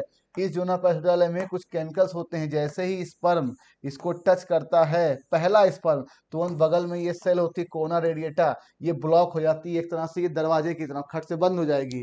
तो एक स्पर्म इंटर कर गया, उसके बाद वाले सारे स्पर्म बाहर ही रह जाते हैं। लेकिन हाँ, जो कोना रेडिएटा की यहाँ सेल आपकी किताब में बना हुआ है, ये स्पर्म को जाल की तरह फांसती नहीं है, ये केवल बंद हो जाती है, किसी को इंटर करने नहीं देती है। देखिए ध्यान से, लिखा है कि सेल्स ऑफ कोना trap all the sperm except one, ये गलत है। ये ट्रैप नहीं करती है, जाल की तरह फंसाती नहीं है, ये बंद हो जाती है तो रास्ता ब्लॉक हो जाता है।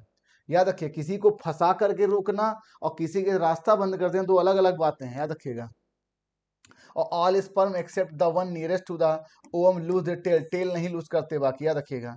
केवल 2 स्पर्म नहीं sir, secretion of acrosome help हो, क्योंकि एक्रोसोम में आपके स्पर्म लाइसिन पाया जाता है, जो जूना पेलुसा लेयर को पंचर करती है, जिससे वो इंटर करता है और अपना जेनेटिक मटेरियल सेंट्रियोल यहाँ वो भेज देता है। फर्स्ट आंसर याद रखिएगा। ये देखिए यही चीज है, एक स्पर्म जैसे टच होता है, देखिए ये सेल आपकी बंद हो जाती है, और ये बाहर के बाहर, यहाँ देखिए टेल बना हुआ है, इसने इसको फांसा नहीं है। लिखा है ऑर्गेनिज्म विद टू, कुछ नहीं सर, मेंडल ने कहा था कि अगर मैं कहूं कि डिप्लॉयड कोई है, डिप्लॉयड ऑर्गेनिज्म, ठीक है, तो भाई साहब इसके पास 2 एलिल्स होंगे, ठीक। और अगर ये होमोजाइगस होगा तो भाई दोनों एल समान होंगे, capital T, small t, capital R, small y. यही क्वेश्चन आइडेंटिकल होमोजाइगस। और अगर capital T capital R small होगा तो ये।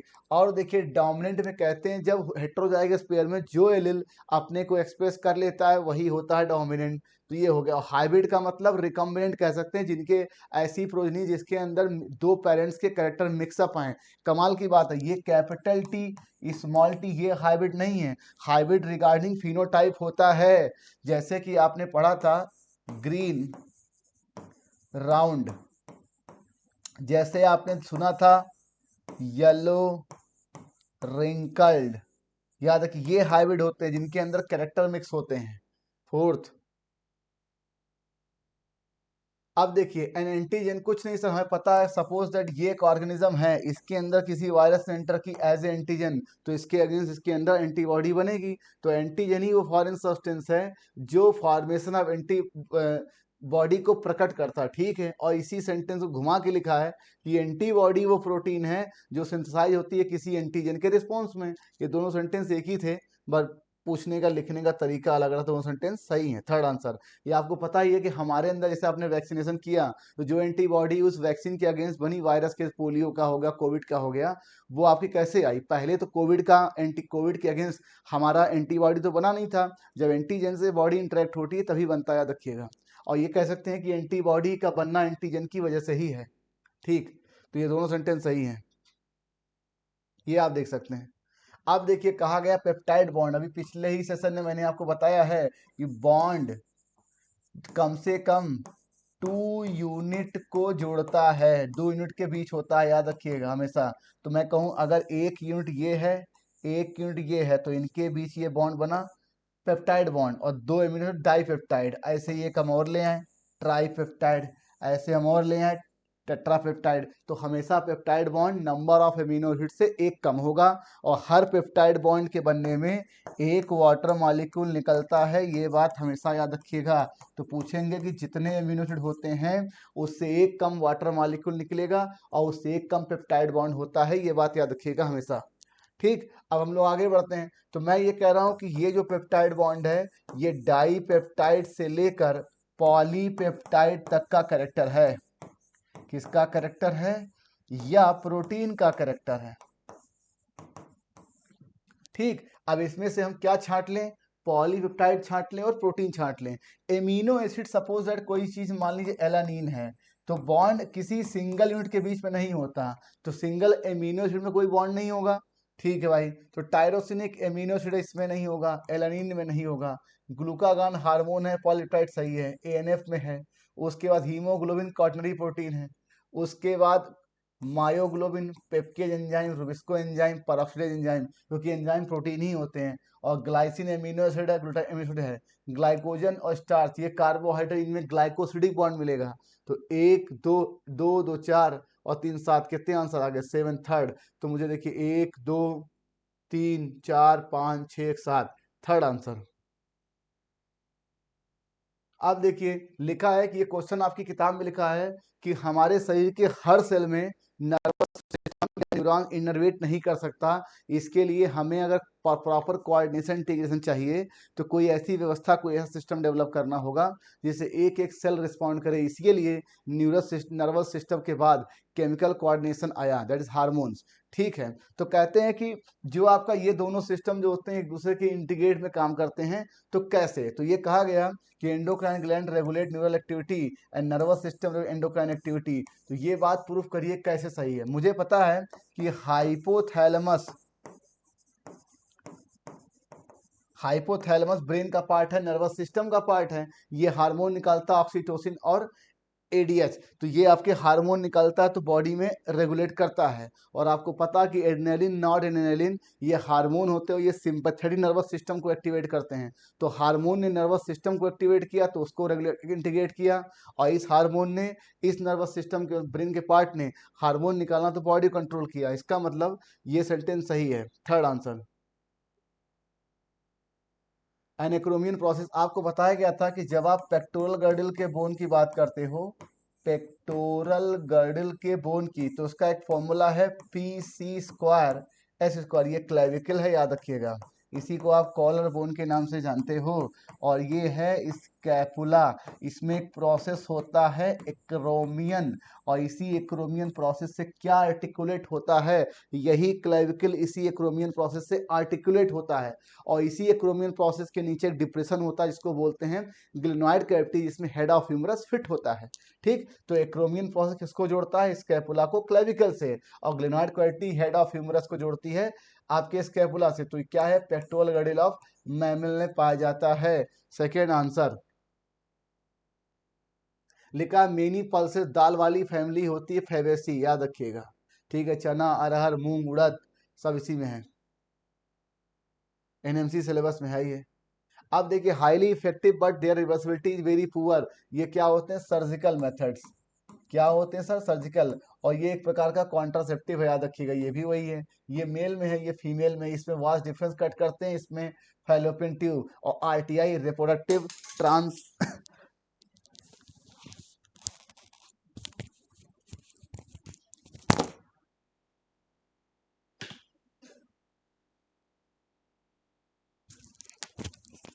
आपने पढ़ा आरटीआई रिप्रोडक्टिव ट्रैक्ट इन्फेक्शन, इसी को आप वेनरियल डिजीज के नाम से जानते हैं।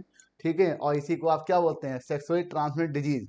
ठीक, तो ये ठीक है, गोनोरिया, और एक प्रकार का ये बैक्टीरियल डिजीज है, और किससे होता है, निजेरिया गोनोरिया से। ठीक, कापर टी का काम था, जो कापर आयन निकलता है वो स्पर्म के फर्टिलाइजिंग कैपेसिटी को सप्रेस करता है, मोटेलिटी को सप्रेस करता है। यहाँ ओवम का रोल नहीं है भाई, फोर्थ आंसर यही गलत है। और एक प्रकार का आईओडी है, याद रखिएगा। ठीक, which the following bacterial is not bacterial STI, ये किससे होता है सर, नीजेरिया गोनोरिया से। ठीक, ये होता है ट्रिपो नेमा पैलिडम से, ये नाम आप लोग लिख लीजिए। ठीक, और ये होता है क्लेमाइडिया ट्राइकोमैटस से, और ये होता है ट्राइकोमोनास वेजिनेलिस, ट्राइकोमोनास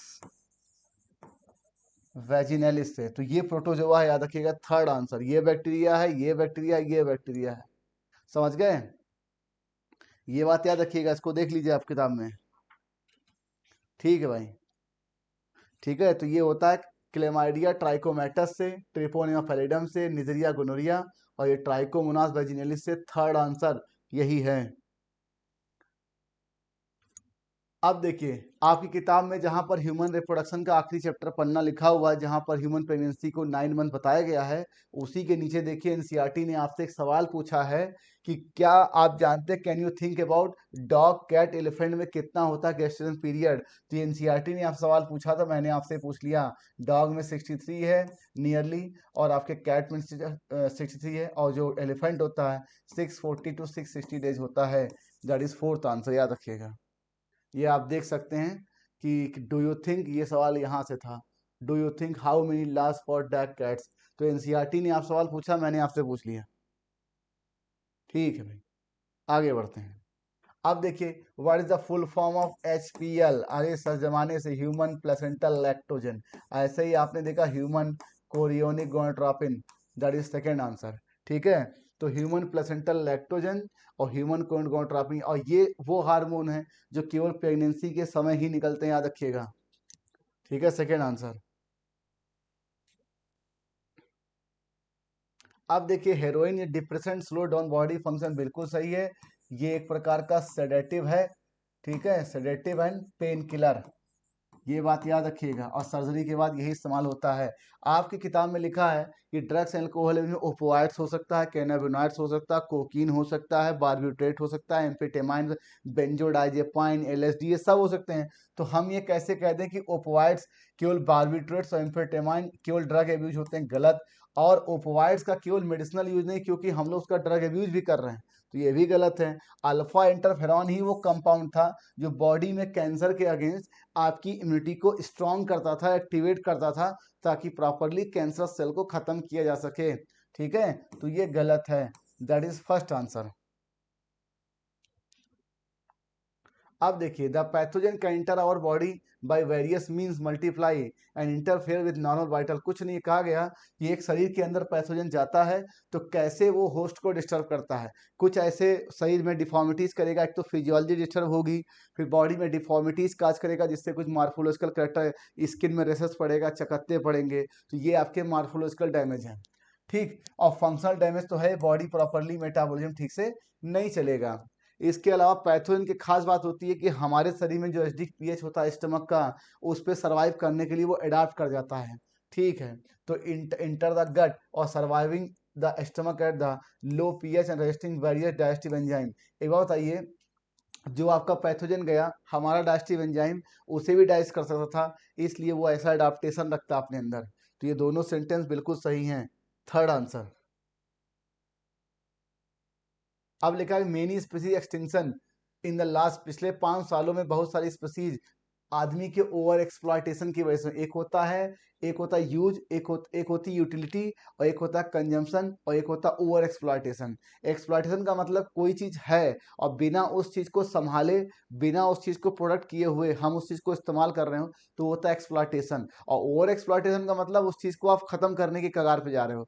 ठीक है, जैसे आप मुर्गी पालन हो गया, मछली पालन हो गया, ये एक्सप्लॉयटेशन नहीं है, ये कॉमर्शियल एक्सप्लॉयटेशन है। क्यों? क्योंकि हम उसे पाल ही इस उद्देश्य से रहे हैं कि हम उसका इस्तेमाल करेंगे, लेकिन कोई नेचुरल, कोई झील, कोई तालाब है, वहां से सारी मछलियों को आप निकाल के इस्तेमाल कर लें, खा लें, तो ये एक्सप्लॉयटेशन है, याद रखिएगा। पूरा का पूरा खत्म कर दें, मछली विलुप्ति कगार पे आ जाए, तो उसको बोलेंगे ओवर एक्सप्लॉयटेशन। तो जितने भी मुर्गी फार्म होते हैं, मछली पालन होते हैं, ये सब के सब कॉमर्शियल पर्पज के लिए होते हैं, इसके लिए सरकार परमिशन देती है, याद रखिएगा। तो ये सेंटेंस सही है। Apparently many marine fishes population around the world are over harvested, मतलब ये कह रहे हैं कि बहुत सारी जो समुद्री मछलियां हैं उसको हम बहुत ज़्यादा हार्वेस्ट कर रहे हैं, ज़्यादा इस्तेमाल कर रहे हैं, ज़्यादा निकाल रहे हैं। ठीक, और that continued existence for some commercially important species, और ये इंडेंजरिंग हो रही है जो आपकी कॉमर्शली इंपॉर्टेंट स्पीसीज के लिए, एग्जिस्टेंस के लिए। क्यों? अगर आप लगातार मछली निकालोगे तो हो सकता है वो किसी का प्रे रही हो, उनके बीच आपस में कोई इकोलॉजिकल इकोसिस्टम इम्बैलेंस आ जाएगा। ठीक है, तो ये कहना चाहते हैं कि apparently many marine fishes population around the world are over harvested endangering the continued existence of some commercially important species, मतलब जो कॉमर्शली बहुत इंपॉर्टेंट, जिनसे कुछ हमें फायदा हो रहा है, उनको इंडेंजर्ड हो रहा है अगर आप ओवर हार्वेस्ट करेंगे। तो ये दोनों सेंटेंस सही है, थर्ड। अब देखिए सर द एक्सेटिव, कुछ नहीं sir, Aravalli hills of Rajasthan, ये आपका सैक्रेड ग्रोव्स है। ठीक है, और सैक्रेड ग्रोव्स एक प्रकार के इन सिटू होते हैं, तो ये गलत है। बायोस्फीयर रिजर्व इन सिटू है, टिश्यू कल्चर एक्स सिटू है, नेशनल पार्क इन सिटू है। क्या आंसर आ गया? थर्ड। नेशनल पार्क 90 होता है, बायोस्फीयर रिजर्व 14 है, याद रखिएगा।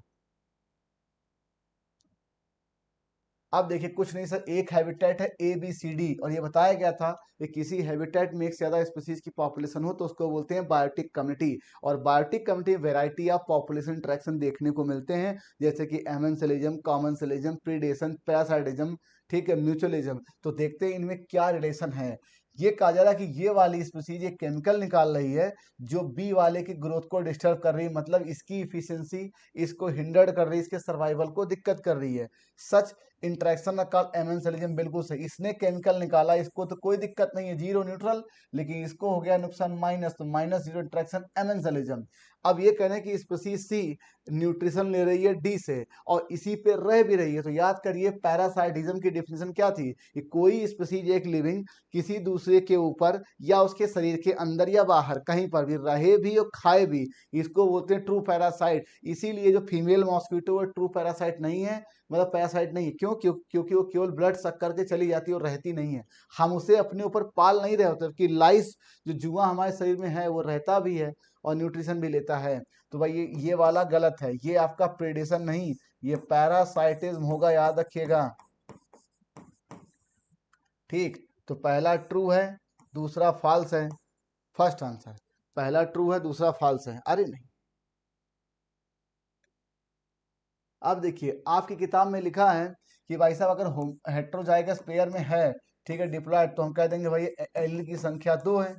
ठीक, और कहते हैं कि अगर कोई मल्टीपल एलिज्म का केस हो, मल्टीपल एलिज्म का केस हो, तो कैसे हम निकालेंगे नंबर ऑफ जीनोटाइप? ठीक है, नंबर ऑफ जीनोटाइप कैसे निकालेंगे, तो इसका फॉर्मूला था n/2 n+1। ठीक, तो अब देखिए एलिल की संख्या 4 है, 4/2 और 4 और प्लस 1 कितना हो गया 5, 2 दूनी 4 कितना आ गया 10। ये फॉर्मूला याद रखिएगा। अब इसको कैसे प्रूफ करें, आइए देखते हैं। प्रूफ ऐसे करेंगे, याद करिए ब्लड ग्रुप मल्टीपल एलिज्म का एग्जाम्पल था, जहां पर आपके 3 एलिल थे, IA, IB, I0, और यहाँ पर एल की संख्या कितनी हो गई 3। अब अगर मैं कहूँ 3/2 और 3+1 ये कितना हो गया 4, तो 3/2 इंटू 4, 2 दूनी 4, ये हो गया 6। अब 6 जीनोटाइप बने कैसे हैं, आप देखिए जहां पर कोडोमिनेंस दिया है एनसीईआरटी में, उसके नीचे 6 जीनोटाइप का कॉम्बिनेशन है। इसीलिए कहते हैं ब्लड ग्रुप में 4 फिनोटाइप बनते हैं, मतलब 4 प्रकार के ब्लड ग्रुप, लेकिन जो जीनोटाइप होता है वो 6 होता है। ठीक है, तो जीनोटाइप कितने आते हैं 6 आते हैं, याद रखिएगा। ठीक है, अब देखिए एक मैन है जिसको भैया HbAS, इससे तो आप पहचान गए होंगे, ये केस आपका सिकल सेल एनीमिया का है। और सिकल सेल एनीमिया अगर मैंने बोल दिया तो ये निसंदेह ये ऑटोसोमल रिसेसिव का केस है। और ऑटोसोमल रिसेसिव केस में जब दोनों एलिल आपके होंगे तभी बीमारी शो होती है। कुछ नहीं सर, मैं HbA और HbS का क्रॉस में करा देता हूं, HbS। अब देखिए ध्यान से क्या कॉम्बिनेशन यहां पर बन रहा है, एक केस ये बन गया और एक केस,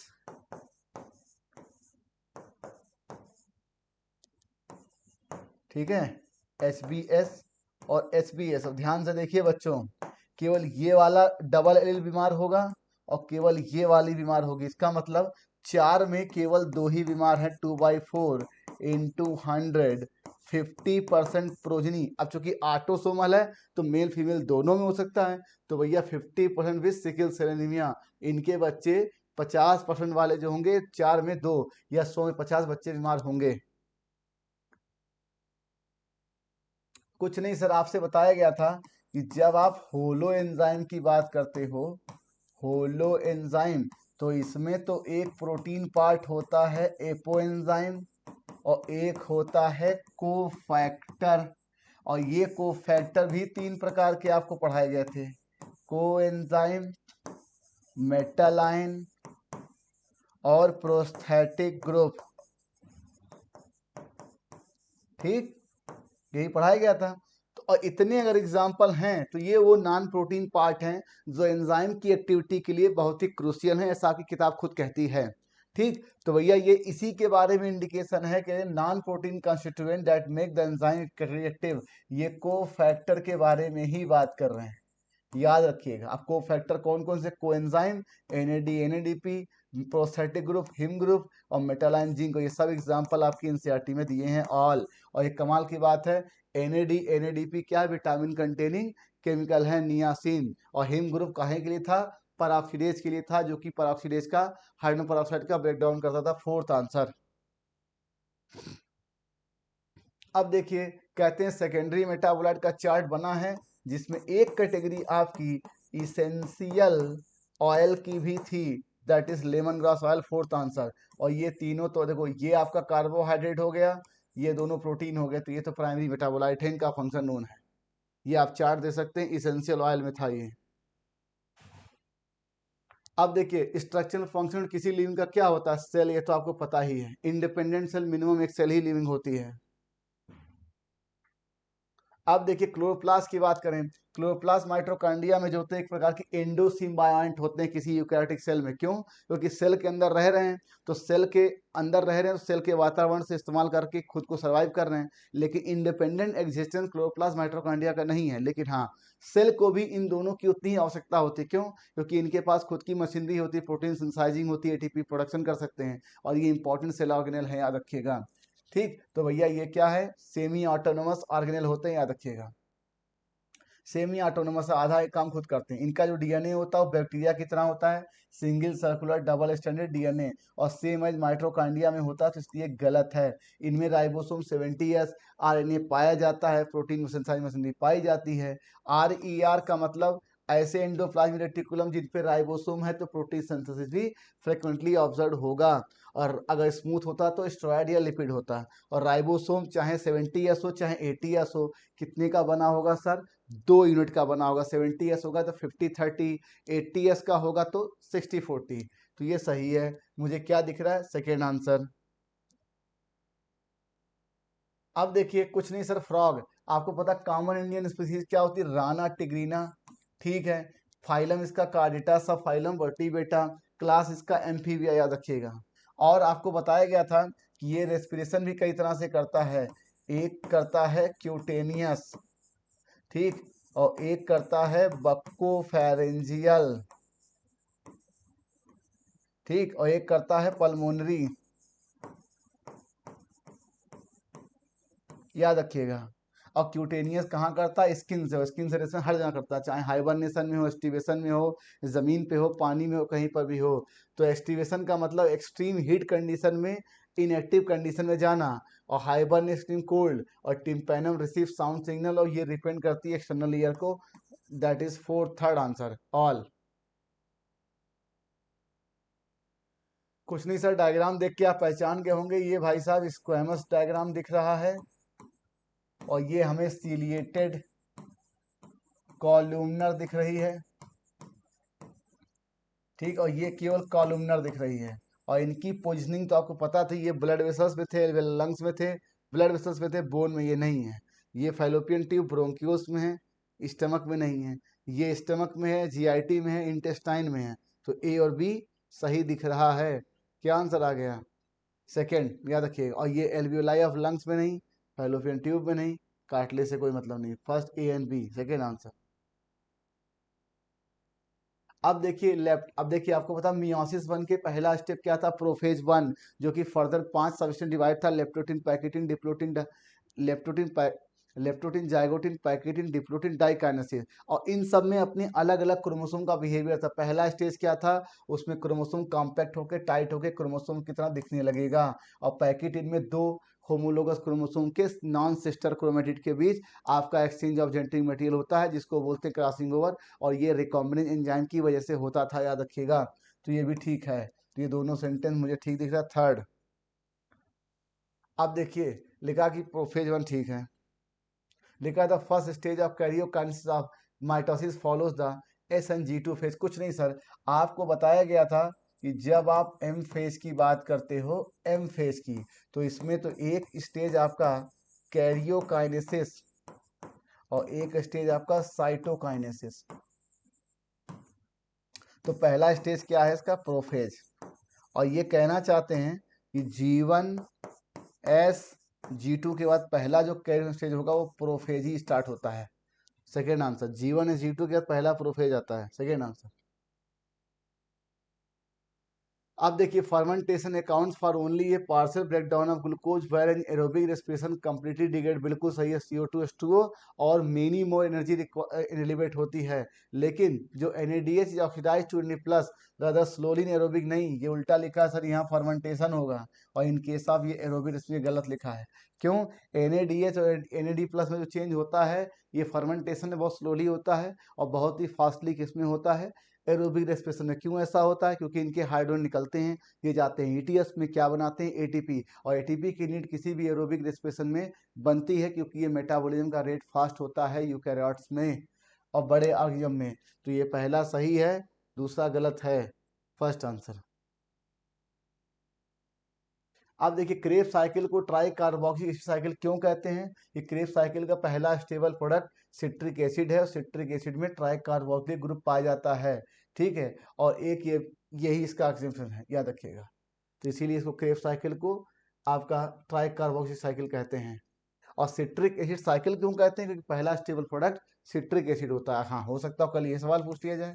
फोर्थ आंसर। अब देखिए, हमें मालूम था कि जब एक पेड़ आगे बढ़ता है ऐसे तेजी से, ठीक, तो साइड में कुछ ब्रांचेस निकलने लगते हैं, कम कम, लेकिन ऊपर तेजी से बढ़ता है। तो ये कहा गया कि ये जो टिप वाला पार्ट है, इस पे ऑक्सिन बनता है, जो कि एक ग्रोथ प्रोमोटिंग है, साइटोकाइनेसिस को प्रमोट करता है। तो ये तेजी से प्लांट को बढ़ाता है। और अगर मैं इसको कट करके हटा दूं ऐसे, ठीक, तो क्या होगा? ये वाली ब्रांचेस बढ़ जाएंगी। तो अब इसका मतलब जो आपने डीकैपिटेशन किया, ऊपर वाले पार्ट को हटाया, इससे क्या बेनिफिट हुआ? ऑक्सीजन का प्रभाव इस पौधे पे कम हो गया या पूरी तरह से कहीं बंद हो गया। और जो अब कहोगे सर कि ऑक्सीजन हट गया तो फिर साइटोकाइनेसिस कैसे हो, ग्रोथ कैसे हो? साइटोकाइनिन करेगा, क्योंकि ऑक्सीजन और साइटोकाइनिन साइटोकाइनेसिस से सेल डिवीजन के लिए सिनर्जिस्टिक प्रभाव रखते हैं, इफेक्ट डालते हैं पौधे पर। तो ये साइड में बहुत तेजी से बढ़ेगा। तो लिखा कि डीकैपिटेशन वाइडली अप्लाइड टी प्लांटेशन। ऐसा क्यों? हेज मेकिंग में, क्योंकि साइड में बढ़ेगा तो शाखाएं बढ़ेंगी, उस पर पत्तियां बढ़ेंगी। और चाय के बागानों में हमें उनकी पत्तियों से मतलब होता है, पौधे की लंबाई कितनी है उससे क्या मतलब। अब सोचिए, अगर चाय के बागान में पत्तियां, पेड़ 100 मीटर मतलब कम से कम 80 मीटर 50 मीटर लंबा हो जाए, तो खजूर और ताड़ के पेड़ कितना, तो चढ़ के कोई पाम ट्री के जाएगा कैसे पत्ते तोड़ने के लिए? आप खुद सोचिए ना। तो चाय की पत्तियां तोड़ने चाय के बागान में, तो ये बहुत जरूरी होता है, याद रखिएगा। और रिमूवल ऑफ, कहते हैं growing apical bud inhibit the growth of the lateral bud, removal of shoot tip usually result in growth of lateral bud. ये सही है भाई। तो ये इसका करेक्ट एक्सप्लेन है, फोर्थ आंसर। अब देखिए साइटोकाइनेसिस कहाँ कहाँ करेगा? नई पत्तियां बनाएगा, क्लोरोप्लास्ट देगा पत्तियों में, सूट ग्रोथ को लेटरली बढ़ाता है, फ्रूट राइपनिंग इथाइन करता है, इनहिबिट सीजन से एबीए करता है। तो ए बी सी ये बुक की लाइन है, याद रखिएगा। Second answer, fruit ripening ethylene inhibit seed germination FCC acid. लिखा था वॉल्यूम ऑफ, अब देखिए ये नया केस है, अभी तक आप केवल स्ट्रोक वॉल्यूम और कार्डियक आउटपुट जानते थे। आपको पता है बच्चों, ध्यान से देखिए इस चीज को, यहां से ब्लड लगातार लगातार आ रहा है और वेंट्रिकल रिलैक्स कंडीशन में, डायस्टोल कंडीशन में है। लेकिन कब तक डायस्टोल रहेगा? क्यों? जब तक कि मैक्सिमम इसमें ब्लड भर न जाए। तो कहते हैं मैक्सिमम फिलिंग यहाँ ब्लड की जितनी हो जाती है, डायस्टोल वहीं खत्म हो जाता है, तो इसको बोलते हैं इंड डायस्टोल। इंड मतलब डायस्टोल का इंड हो गया, ठीक। और जितना वॉल्यूम इसमें भर जाता है, ठीक है, उसे बोलते हैं इन डायस्टोलिक वॉल्यूम। और ये 120 ml होता है, याद रखिएगा। ये 120 ml होता है। मतलब आपका हार्ट जो वेंट्रिकल है वो रिलैक्स कंडीशन में था, डायस्टोल, और जब इसका डायस्टोल का एंड हुआ तब जितना ब्लड था वो था इन डायस्टोलिक वॉल्यूम 120 ml। और जब उसके बाद क्या करेगा? ये सिस्टोल करेगा। तो सिस्टोल करने के बाद आर्टरी और एओर्टा में आपका ब्लड पास आउट होगा। तो जो पास आउट हुआ वो है स्ट्रोक वॉल्यूम। वो क्या है? Stroke volume. इसकी वैल्यू कितनी है सर? 70 ml। 70 ml। तो सर 120 भरा हुआ था, 70 बाहर निकल आया, बचा कितना? 50। इसको, इस 50 को क्या बोलेंगे सर? जब सिस्टोल इंड हुआ तो जितना ब्लड इसके अंदर है उसको बोलेंगे इंड सिस्टोलिक वॉल्यूम। तो इंड सिस्टोलिक वॉल्यूम की अगर बात करेंगे तो ये 50 ml, और इंड डायस्टोलिक की बात करेंगे तो ये बोलेंगे 120 ml। स्ट्रोक वॉल्यूम की बात करेंगे तो 70 ml। तो क्वेश्चन है कि the end of relaxation phase right before it contract, मतलब कॉन्ट्रैक्ट होने के जस्ट पहले। तो ये क्या है सर? इंड डायस्टोलिक वॉल्यूम, समझ गए। और कहेंगे कि कॉन्ट्रैक्ट होने के बाद इंड में, तो क्या बोलेंगे? इंड सिस्टोलिक वॉल्यूम, पहला आंसर। लिखा कि which scientist research led the foundation of our understanding of, ये आप प्रोफेसर रामदेव मिश्रा की जब आप जीवनी पढ़ेंगे, बायोग्राफी जो लिखा आपकी किताब में, तो उसी में लाइन लिखी हुई है कि इन्होंने इकोलॉजी, इन्हीं को फादर ऑफ इंडियन इकोलॉजी कहते हैं, और father of Indian embryology Panchanan Maheshwari, Ernest market Darwin 20th century, और मेलविन कैल्विन ने फोटोसिंथेसिस पे काम किया था गिनी एल्गी पर। ये आप देख सकते हैं। अब देखिए dN/dt B-D, इसे आप जमाने से पढ़ते आए हैं, बर्थ रेट, और इसे आप जमाने से पढ़ते आए हैं डेथ रेट, ठीक। तो क्या मैंने बोला? लेकिन हाँ, ये पर कैपिटा बर्थ रेट है, पर कैपिटा डेथ रेट है, याद रखिएगा। पर कैपिटा का मतलब एक पॉपुलेशन में जितने इंडिविजुअल होते हैं with respect to total population. जैसे मान लीजिए 10 लोग मरे, सपोज है, देखिए 10,000 पॉपुलेशन, 10,000 पॉपुलेशन थी, और कहते हैं इसमें 5 लोग मर गए, तो ये नहीं होगा कि 5 लोग मरे तो केवल बर्थ रेट, नहीं, 5/1000, मतलब 10,000 में 5 लोग मरे, ये है पर कैपिटा डेथ रेट, याद रखिएगा। तो दैट इज फर्स्ट आंसर। लिखा cry first AC, cry second AB, cotton bollworm sir, और क्राई फर्स्ट एसी और क्राई सेकेंड एबी, ये क्या? कॉटन बोल वर्म। और क्राई फर्स्ट एबी, ये क्या? कौन बोल रहा है? First answer. अब देखिए यहाँ पे लिखा genetically engineering insulin was prepared for the first time which come Eli Lilly, और कौन से ईयर में सर? 1983। ये कहाँ की कंपनी थी सर? ये अमेरिका की कंपनी थी, याद रखिएगा। अब देखिए ट्रांसजेनिक माइस काहे के लिए? वैक्सीन सेफ्टी टेस्टिंग के लिए इस्तेमाल होते हैं, याद रखिएगा। ये तो आप पढ़े ही थे ट्रांसजेनिक मॉडल का एग्जांपल, वैक्सीन सेफ्टी। देखिए transgenic mice are being developed for use. अब देखिए ये काहे के लिए? ये तो आपका बायोरिएक्टर का, और ये क्या? गैस इंट्रेंटमेंट, मतलब गैस यहाँ से प्रवेश कर रही है। ये तो आपने देखा ही था इसमें। ये देखिए गैस इंट्रेंटमेंट, और ये है आपका सिंपल स्टेट टैंक बायोरिएक्टर, और ये है sparked state tank bioreactor. If A DNA isolate, मैंने आपको बताया था कि ऑर्गेनिज्म के बेस पर ही निर्भर करता है, के बेस पर एंजाइम इस्तेमाल होते हैं।